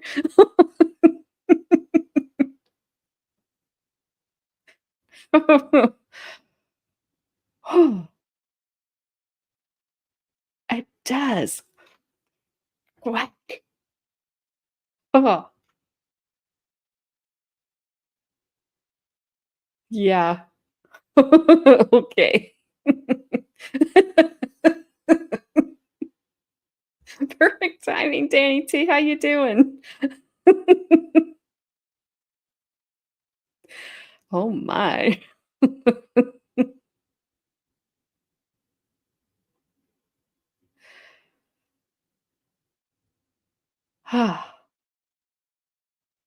Maybe. Good possibility. I don't know. Oh. Oh. Also, what is she holding back at this point? I'll tell you, my last nerve. Wow. Oh, I did. I did.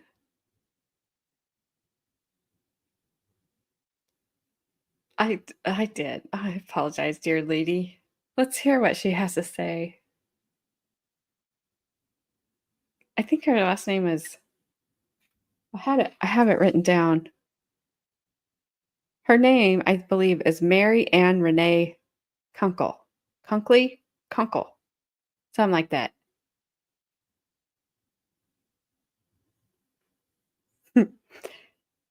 But still, the winner of the day so far. And probably will be because I don't think there's a better one coming up here. Is Ann B. Dick. She is a kunkel. All right. Show us what you got, Mary Ann Renee. Her name is Gurgle Flash Fan.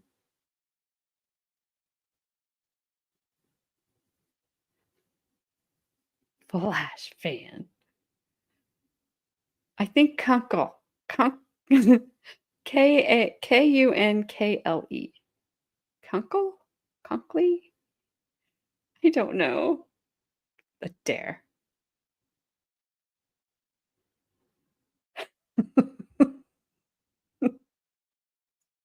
With that headband, you don't want to get her last name wrong because I could just go on all night with this woman. I believe you.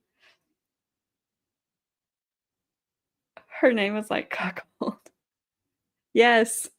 Yes. In California. I guess it's cold. It's November. Oh, okay. Flashman, that was just very funny. I'm sorry you're in pain, but that was very funny. Gurgle. All right. Here we go. Marianne Renee. And as, how long have you been an educator?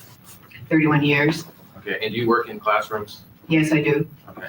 And do you know the lady at the end of the console table here, Betty Broderick? Yes, I do.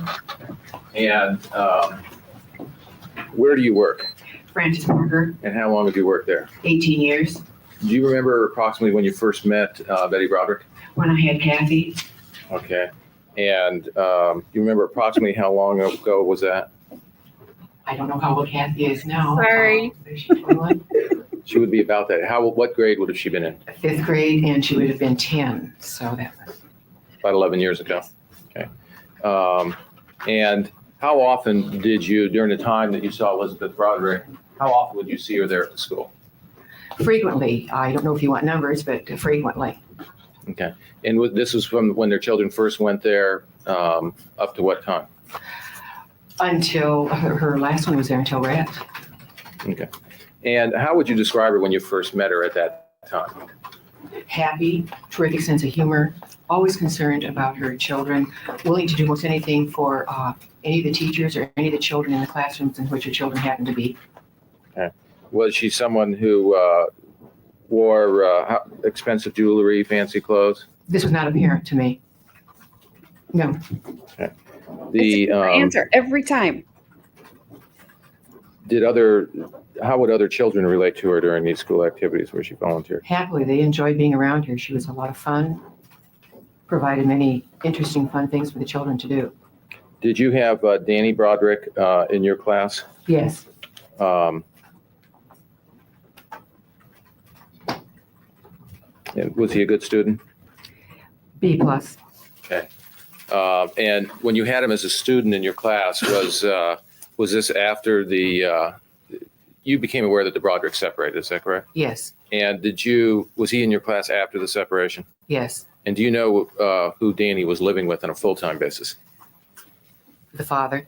Okay. And was Mr. Broderick involved in the school activities at that time? Not at all. Okay. Did you ever try to contact either parent with any problems that you were having at the school? Yes. And did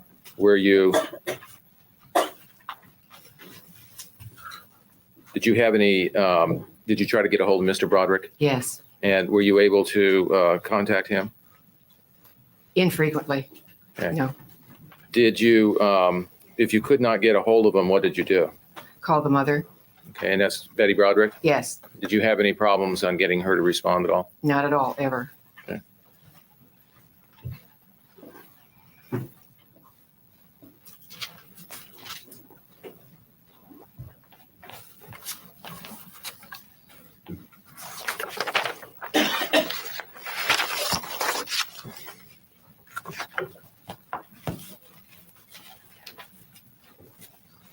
If I may have just one moment, Your Honor. Certainly.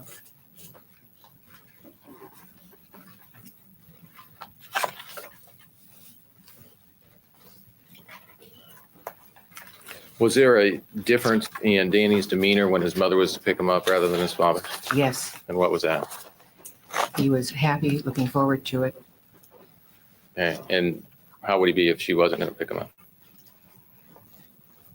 Agitated. I have no further questions. Cross examine. When you say Danny was a B plus student, what the question was he a good student? And your answer was he was a B plus student. Is that a good student? Yes. Okay, so he was a good student when he was Yes. in your class. And he got A's and B pluses, and he did his work well, and he had a good attitude, and he was basically.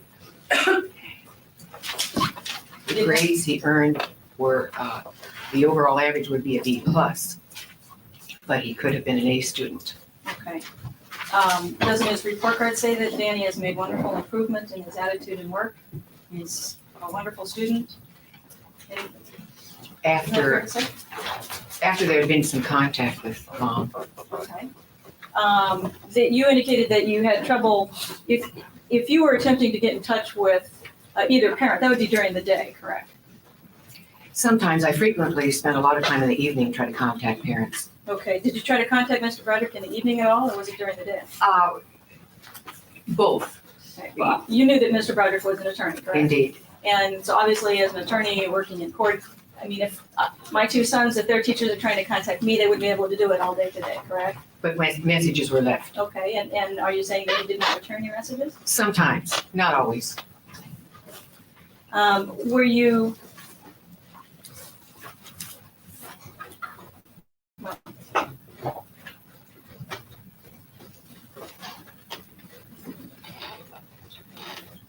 Why is she squinting so much? Like, what's she pondering?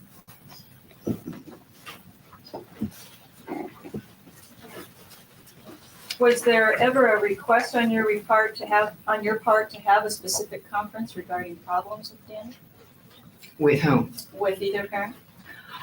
There was not usually a request made because with the mom, because she was always available, it was free communication when there ever was a need for me to talk about a situation. Okay. I have no further questions. Correct. Please be excused. Thank you very much, ma'am. Run, Marianne, run. Matt, could you please state your full name for the record and spell your last name? Candace McCarty, McCarty. McCarty, what do you do for a living? I teach severely handicapped junior high students at Gompers Middle School. Did you, at some point in time, come to know Betty Broderick? Yes, I did. 1980, some neighbors of Betty introduced me to her. They were parents of my daughter's friends. And did you eventually become friends with her? Yes, she was very friendly to me. I'd moved. Objection, Your Honor. You answered the question. Please Yes. ask another question. Yes, we became friends. The, do you remember what year that was? Yes, sir. 1980. Were you aware at,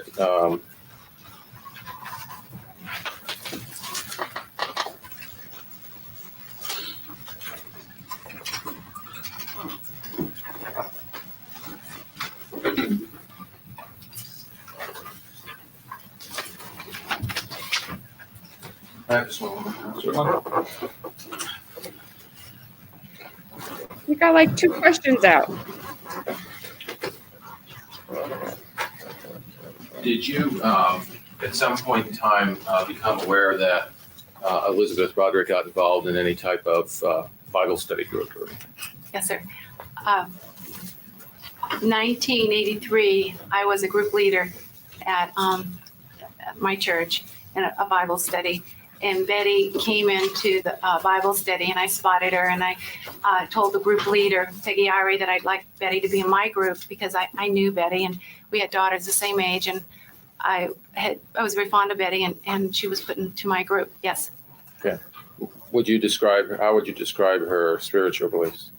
Her, I beg your pardon? Her spiritual beliefs, sir. Objection to vote. Sustained.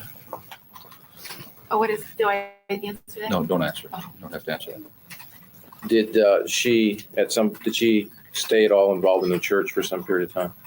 Yes. Our Bible study was 2.5 hours long, so it was quite a commitment. She stayed involved. She went to women's retreat. She went to Christmas. The deacon in our church said she had seen Betty in back church on Christmas No, Eve. excuse me, this is unresponsive. Sustained. So yes, she was involved. Were you aware at some point that she became separated from her husband? I was aware through friends because when she became separated from her husband, I was not involved with the Bible study at the time, and I was studying the teacher's test, and I was studying all the time, so I wasn't very social at that time. Okay. And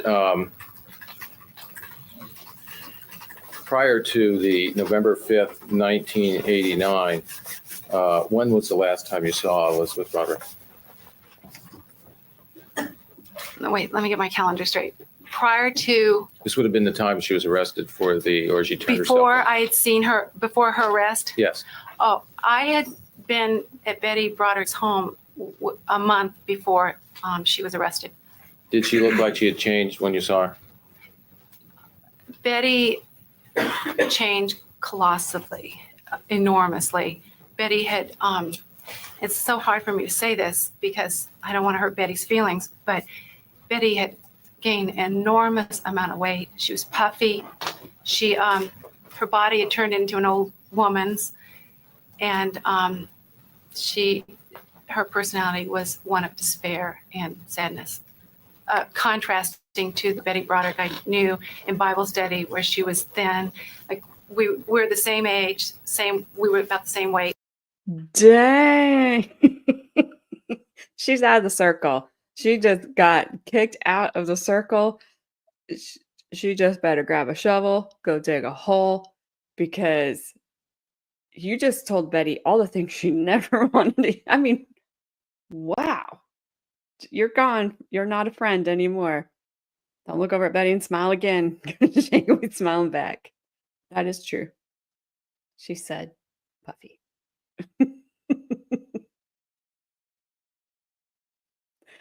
Yes, I have not heard the word hussy in a while either. That was funny. I'm like, her hair's deflating. And Gabby's like, she's a hussy. Involved in the church. So what was everyone involved in the Spanish Inquisition? Just saying. So what? So was everyone. I will learn to read. Maybe by the end of the stream. Got it. Yep. Oh my gosh. So to this lady, Betty was fat. Yes. Fat and had gained an enormous amount of weight and was just fat, was just puffy. Like, wow, lay it out there. I don't think she was talking. I think she was talking about the last time she saw it. I know. I hate to say this because I don't want to hurt her feelings. Betty, you were huge. You're fat, you're puffy, you aged. Did all that just come out, just like rolled off our tongue? Dexedrine? Oh my gosh. You heard the word hoochie mama recently. I haven't heard that one in a while. Nope, I was trying to read too fast.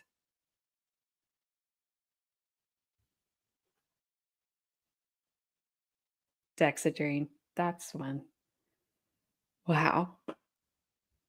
I don't know why Betty was only mad at Dan. Seems like everyone who knew her, even church ladies, called her fat or bloated or puffy. This woman, though, she didn't hold back. Everybody was like, yeah, she gained weight. She's like, she gained an enormous amount of weight.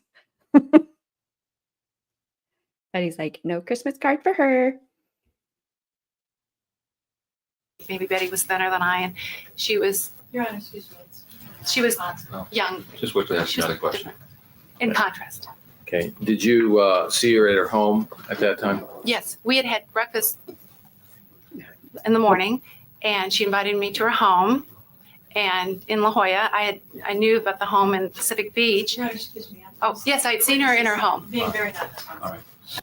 And Betty, we had breakfast. I mean, Betty had breakfast because remember, she had gained an enormous amount of weight.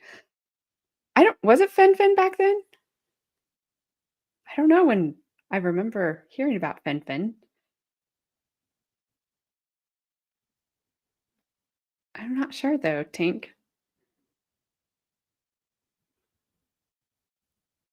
It was.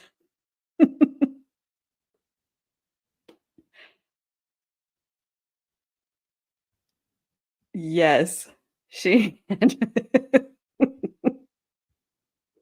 Lady, you'd better put tank traps in front of your house after that comment. Absolutely. Well, that would be it then. This is 91, so I guess maybe. You bet Betty had an extreme amount of potatoes at breakfast. Pink swaying hair. This woman's like, well, Betty, remember when you used to be thinner than me? You're not anymore. Gotcha.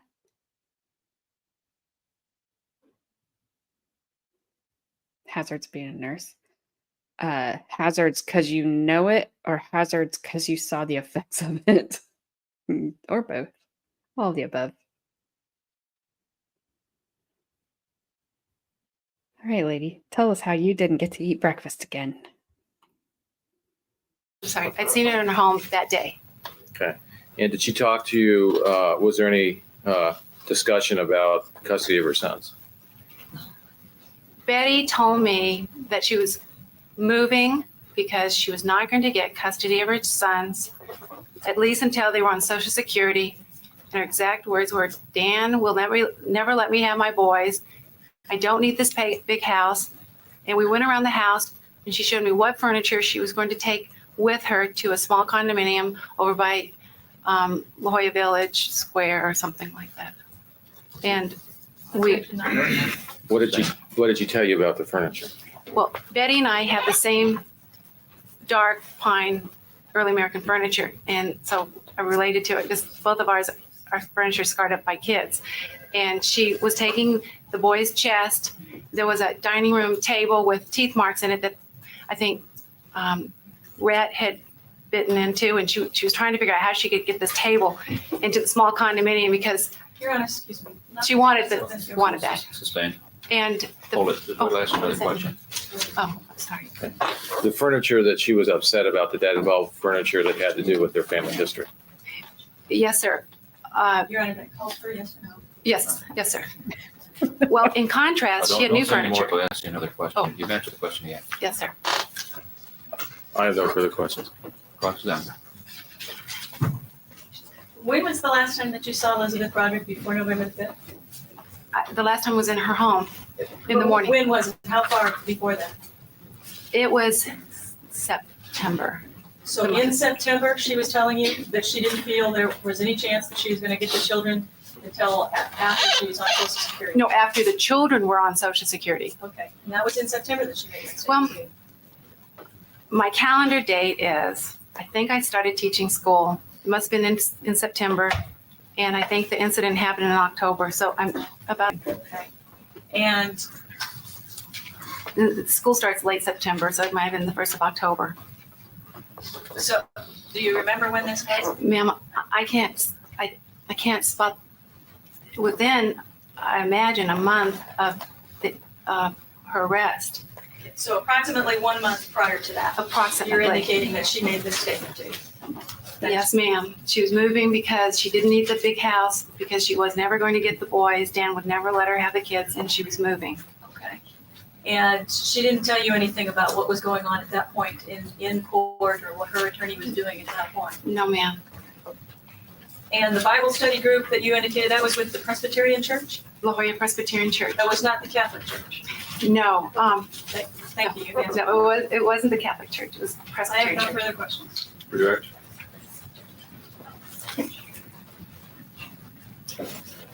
You knew what her religious beliefs were, didn't you? I had gone to a Catholic high school, and so Objection, Betty. Your Honor, non-responsive. Just, yes. Yes, I felt like I knew her religious beliefs. She was a Christian. Did you know that she had been a Catholic before that? I knew she had 4 kids. She must have been a Catholic. All my friends that I grew up with that were Catholics had 3 families. I have no further. Any cross? I'm not gonna touch that one. That's a good idea. Witness be excused. Thank you very much, ma'am. We have one more witness, Ms. Rhodes. Yes. How long would you say? 10 minutes? 10 minutes, Charlie? Anybody in the jury that can't stay out of the 10 minutes? Well, it doesn't make any sense because she didn't need to have them back until she got her life together. She didn't get her life together. Maybe she has it together now. I don't know. But I believe it was, I don't remember if it was the first daughter. Was that Kelly? I can't ever remember her name. I always want to call her Kelly, but that's probably not her name. Or if Lee made a comment about her, about Betty remodeling the house that she moved into. Like there was a new pool house and some outdoor area stuff that was quite expensive. Betty always talked about how she didn't have any furniture in that house. She never, ever, when she was on the stand, talked about downsizing that I remember. Like it didn't, that last bit of testimony did not make sense to what we have heard up to this point.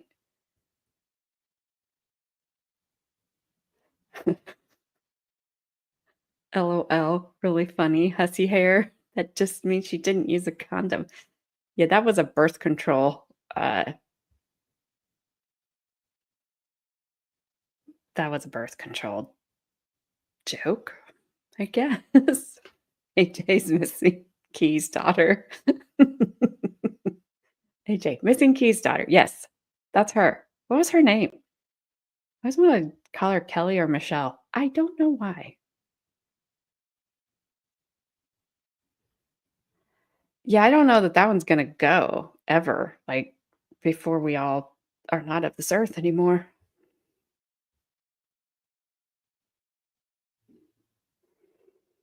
I agree with you, old soul. 100%. She tried to, even if what she did was try to use them as pawns, she didn't deserve them back. If she just took them over there because she didn't want to deal with them, she doesn't deserve them back. And yeah. No, not Betty, her daughter, the first daughter. Flashman. She did have a Kelly from Saved by the Bell vibe. I got what you're saying, Flashman. But no, her daughter, the very first daughter we saw testify. Aw, look at church lady smiling at the jury. All right, we're about to last witness, and we have stayed on track. Look at us. Look at us. Let's just show your hands. All right, go ahead.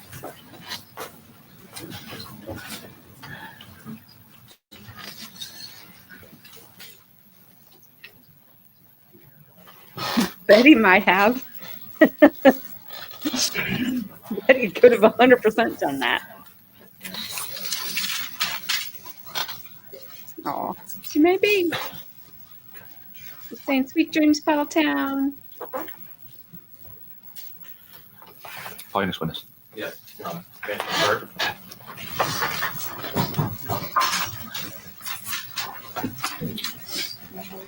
You do solemnly swear the testimony you have to give and the matter not before this court shall be the truth, the whole truth, and nothing but the truth, so help you God. Could you please have a seat and witness stand?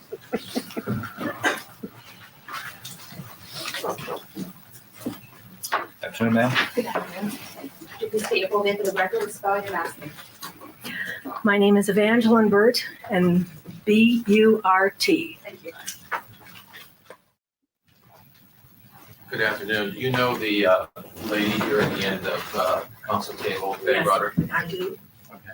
And how did you meet? I met Betty and Dan when Dan was hired at my husband's law firm. So I met her soon after they moved to San Diego. Okay, your husband was a partner in the firm that he went to work for? Yes, Did you see Dan and Betty at legal and social functions over the years? I did. And did you have any children about the ages of their children? I do. And did your children spend time at the Broderick residence? Yes, I have one daughter. They're the age of her daughters. Okay. Did your children also attend Francis Parker School? I've got to put that singular. It's my one child Okay. that did go to Did Francis you- Parker. Okay. And did you attended any parties at the Broderick home? Yes, sir, we have. Okay. Were they social parties, family parties? Family parties, social parties. Okay. Were the children were there also? Parties where the children? Yes, this particular one I'm remembering quite well was with children. Okay. Did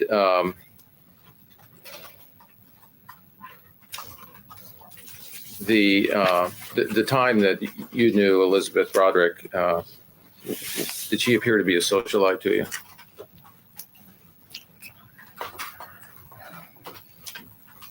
Not in my estimation. In 1978, was she involved? Is there a ball that's given every year that involves the legal community? Yes, sir. Okay. And in 1978, was Betty Broderick involved in that ball? Yes, she was. And what was her function? Betty was the decoration chairman that year. Okay. And was she usually willing to volunteer her time for social charity events? She did all the time. Okay. And did you notice the remnants of any injury on the night of the Blackstone Ball? The afternoon of the Blackstone Ball is when I thought I noticed something that looked like a black eye to me. Okay. Did you ask her what happened? I did not. And was there any reason? I just didn't think it was appropriate because she and Dan were there together, and it just looked like it was something that might have happened between the two of them just prior to coming into the ballroom where she was going to help me finalize the decorations. Okay. I have no further questions. Cross-examine. Are you indicating, Ms. Bird, that that was just your assumption, that had to have been something that happened between the three of them? It was obvious to me that Betty was upset. Okay. And did she ever say anything to you about what the cause of that black eye is? Is that what you're saying, that you saw a black eye? I thought it looked like a black eye. It looked, and she had been crying. It looked like her eyes were red, and one eye was darkened.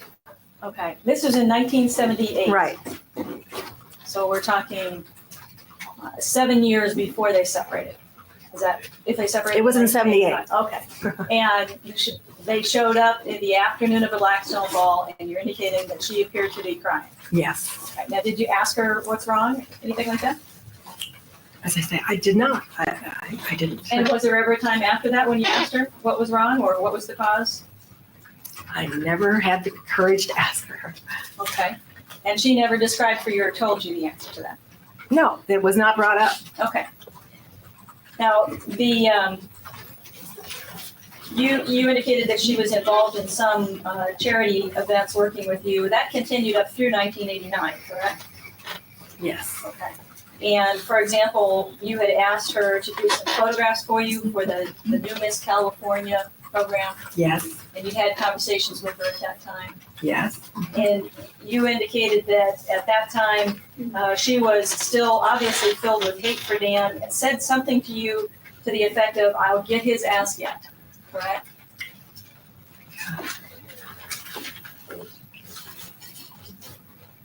Now, the question is, Did she say to you then, "I'll get his ass yet"? She was very angry at Dan and made the statement, "I'll get his ass yet"? she might have said that. Let me just show you a report, page 3 of 3 of the report. Again, these reports that were provided to me through your eyes do not have dates on them. Okay. You could read the sentences starting here, see if that refreshes your recollection.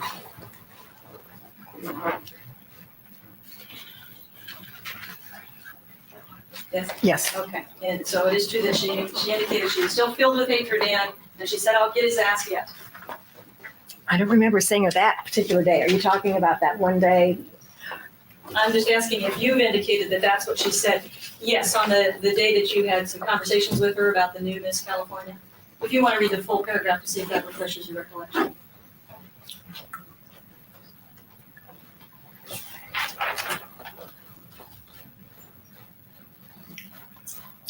Yes.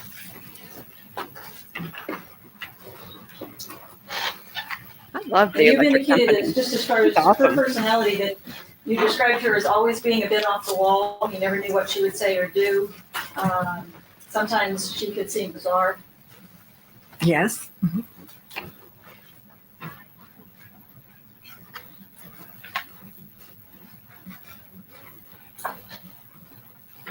And in all of your contacts with her post-separation, you've described that it was clear that she was filled with hate over the situation. Did I use that word? Yeah, okay. Oh, gee. I knew it was a lot of bitterness. Directing you to page 2, the last sentence. Then I must have said that.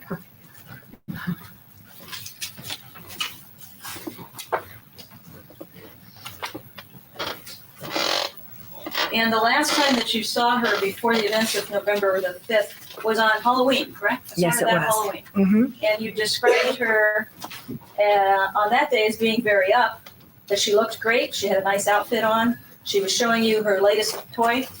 Yes, that's correct. She often had the newest things, the newest cameras, video cameras, cellular phones, those sorts of things. That's what you mean by. Well, the thing that I saw was the camera. I don't know about the phones and things like that, but Okay, when you're talking about always having the latest toy, what were you referring to? Is that that's the type of thing you're referring to?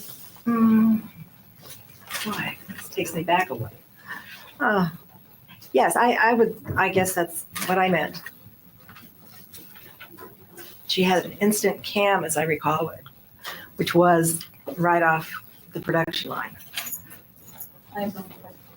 You're right.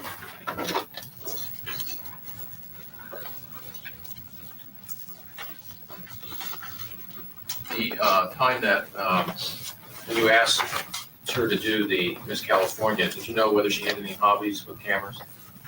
Yes, because she had taken pictures for me for other occasions as well. I have no.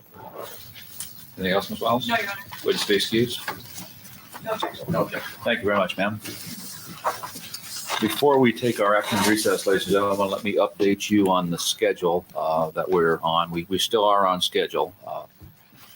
The defense should finish their case at around noon tomorrow. No, not for us. Would it be agreeable if we went a few minutes into the lunch hour in case we're in the middle of a witness and can't quit? All right. Seeing no hands raised in opposition to that. So what I'd like to do is get the bulk of their case in tomorrow if possible. They have one last witness that has a scheduling problem that we will take later. The attorneys have other matters set on Friday, so we won't be in session on this case on Friday. On Monday, there are some matters I have to take up with the lawyers outside your presence, and rather than risk having happen what happened yesterday, where you're only here for an hour's worth of testimony, I would rather give you off once we finish tomorrow morning, give you off until Tuesday. Now, the lawyers and I have talked about this. They still, and I agree with them, we still believe we will have all the evidence in before the Thanksgiving weekend. You will be off the Thursday, Friday, and of course, Saturday and Sunday for the Thanksgiving weekend. When you return the following Monday, I anticipate we will have the argument of counsel and then the instructions. So we are still ahead of schedule. Holy But I think crap. for your planning purposes, it's important that I let you know what's going on and what I expect. So with that in mind, we'll take our recess now until 9 o'clock tomorrow morning. Please remember the admonition. Have a nice evening. Stop. So this was a stop it. Stop it. This was a long trial. Because we saw Halloween come and go in this thing. Remember, church lady had on earrings, little jack-o'-lanterns. I will be here tomorrow, Flash Fam. Last Wednesday was my family dinner. Next Wednesday will be my family dinner. Every other Wednesday.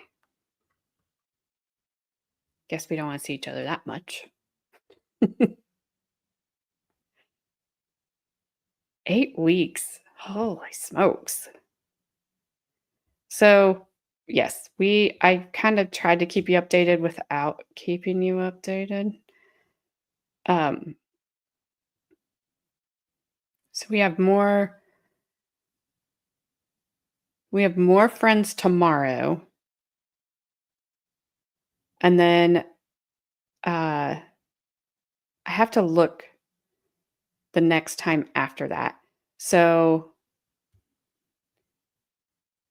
we have two more nights. We have one more friend witness day, and then I can't tell what this one is. This might be more friends. Let me see if it says. Jesus Manuel Lopez and Elizabeth Armstrong. I don't know who they are. And then we go to Dr. Dietz, who's like 4 parts.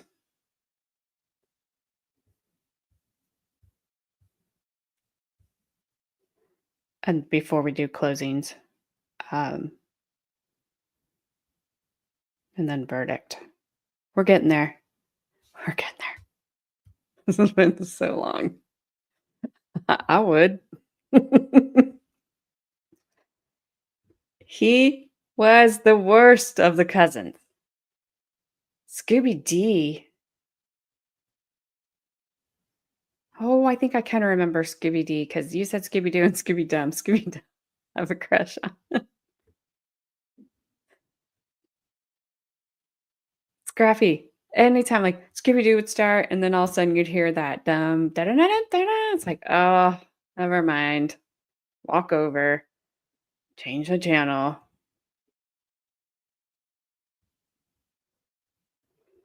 Like, no. I wonder if they'll even show it. Plus, when these trials get set out for that long of a time, I'm kind of going, we'll see.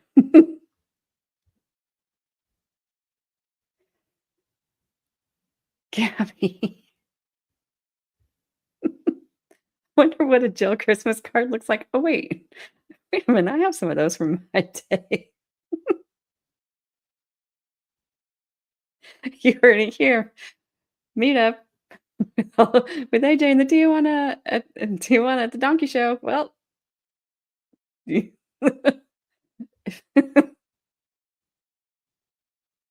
that'd be something, wouldn't it? Andrea Yates, yeah. She's the one that drowned. She drowned her kids.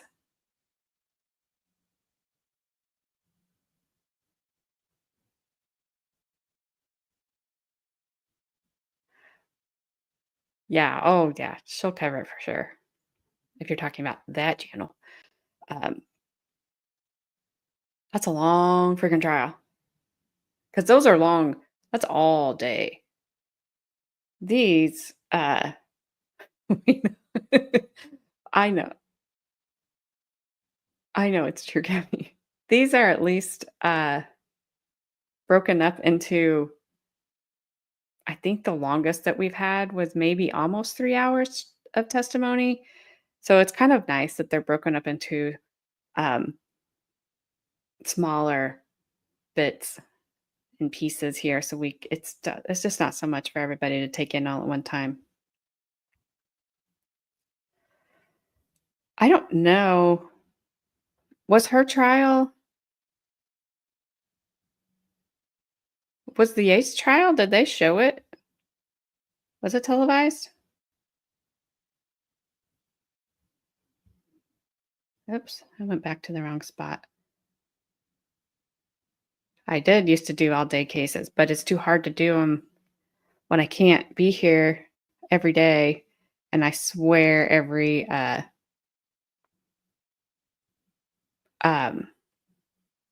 verdict came in on Thursday. Every time.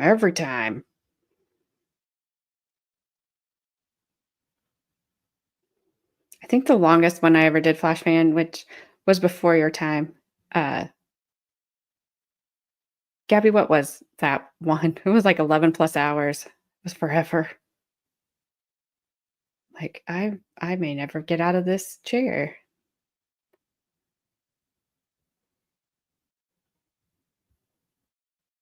I got to figure out what we're doing next. I think I know, but I got to figure it out. So that's all I got for today.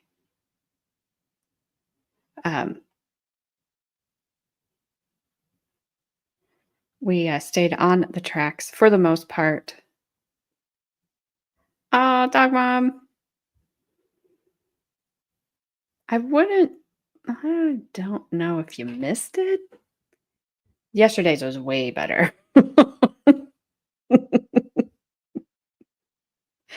I'll just tell you that. Yesterday's was much more fun. We just had more friends today. Yeah. The Jose Ruiz trial. We had more friends today. The second to last witness was probably the best because she called, they kept asking if Betty had gained weight. And most people are like, yeah, Betty gained weight. But she was like, she gained an enormous amount of weight. And she was all puffy. I'm like, you're out, you're out, you're out of the friend circle. Run, lady, run. Because but other than that, oh, and you missed great big hair at the first. I can't keep my hand in here. It was huge. There was baby chicks and hiding in there. They did not know. And you know what? It was okay. It was okay. We all did okay. Yes, Gabby was hilarious in chat, so you may have to wait. I don't know if you back it up if chat will be there. And then there was Miss Scary Hair and you missed scary hair and scary headbands that we don't know why the headband was there. And then Old Soul's like, I want to give her a hug. I feel sorry for her. It's like, dang it. No, she didn't enjoy hitting kids on the wrist with or on the knuckles with rulers.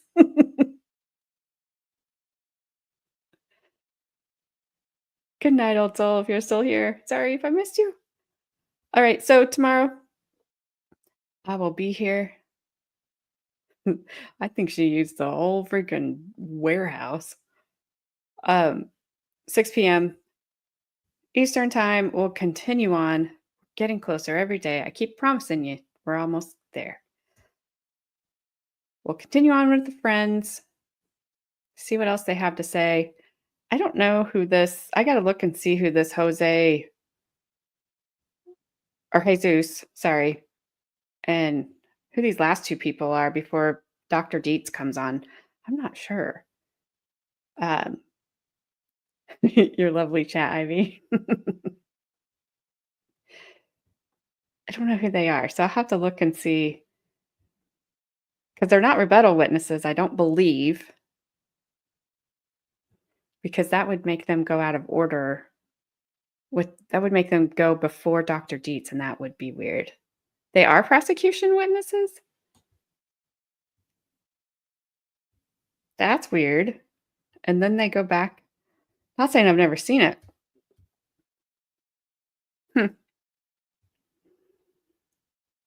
Dietz is a prosecution witness?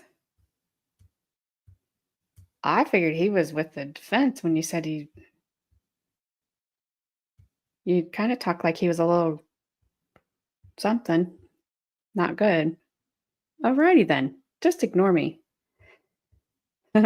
And he's always a prosecution witness. Oh, all right. So I guess then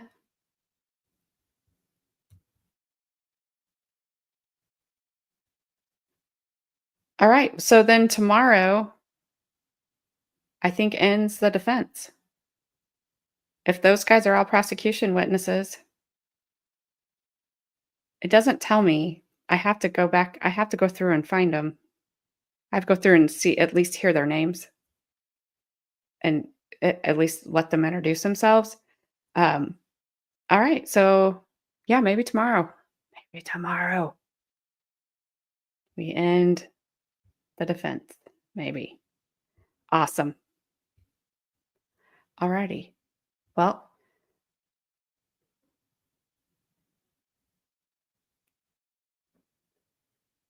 for Frank. Sometimes those are the best. I'll let you enjoy that. I'm gonna go downstairs. I think I probably still have a visitor, so go see what they're doing. And see you guys all tomorrow. Thanks again for hanging out. I appreciate everyone. And I'll see you guys all tomorrow at 6 p.m. Eastern time. Enjoy the rest of your evening. And then the rest of your summer days that we have, make sure you enjoy them because we're all going to be stuck inside and cold. before we know it. So I will see you guys all later.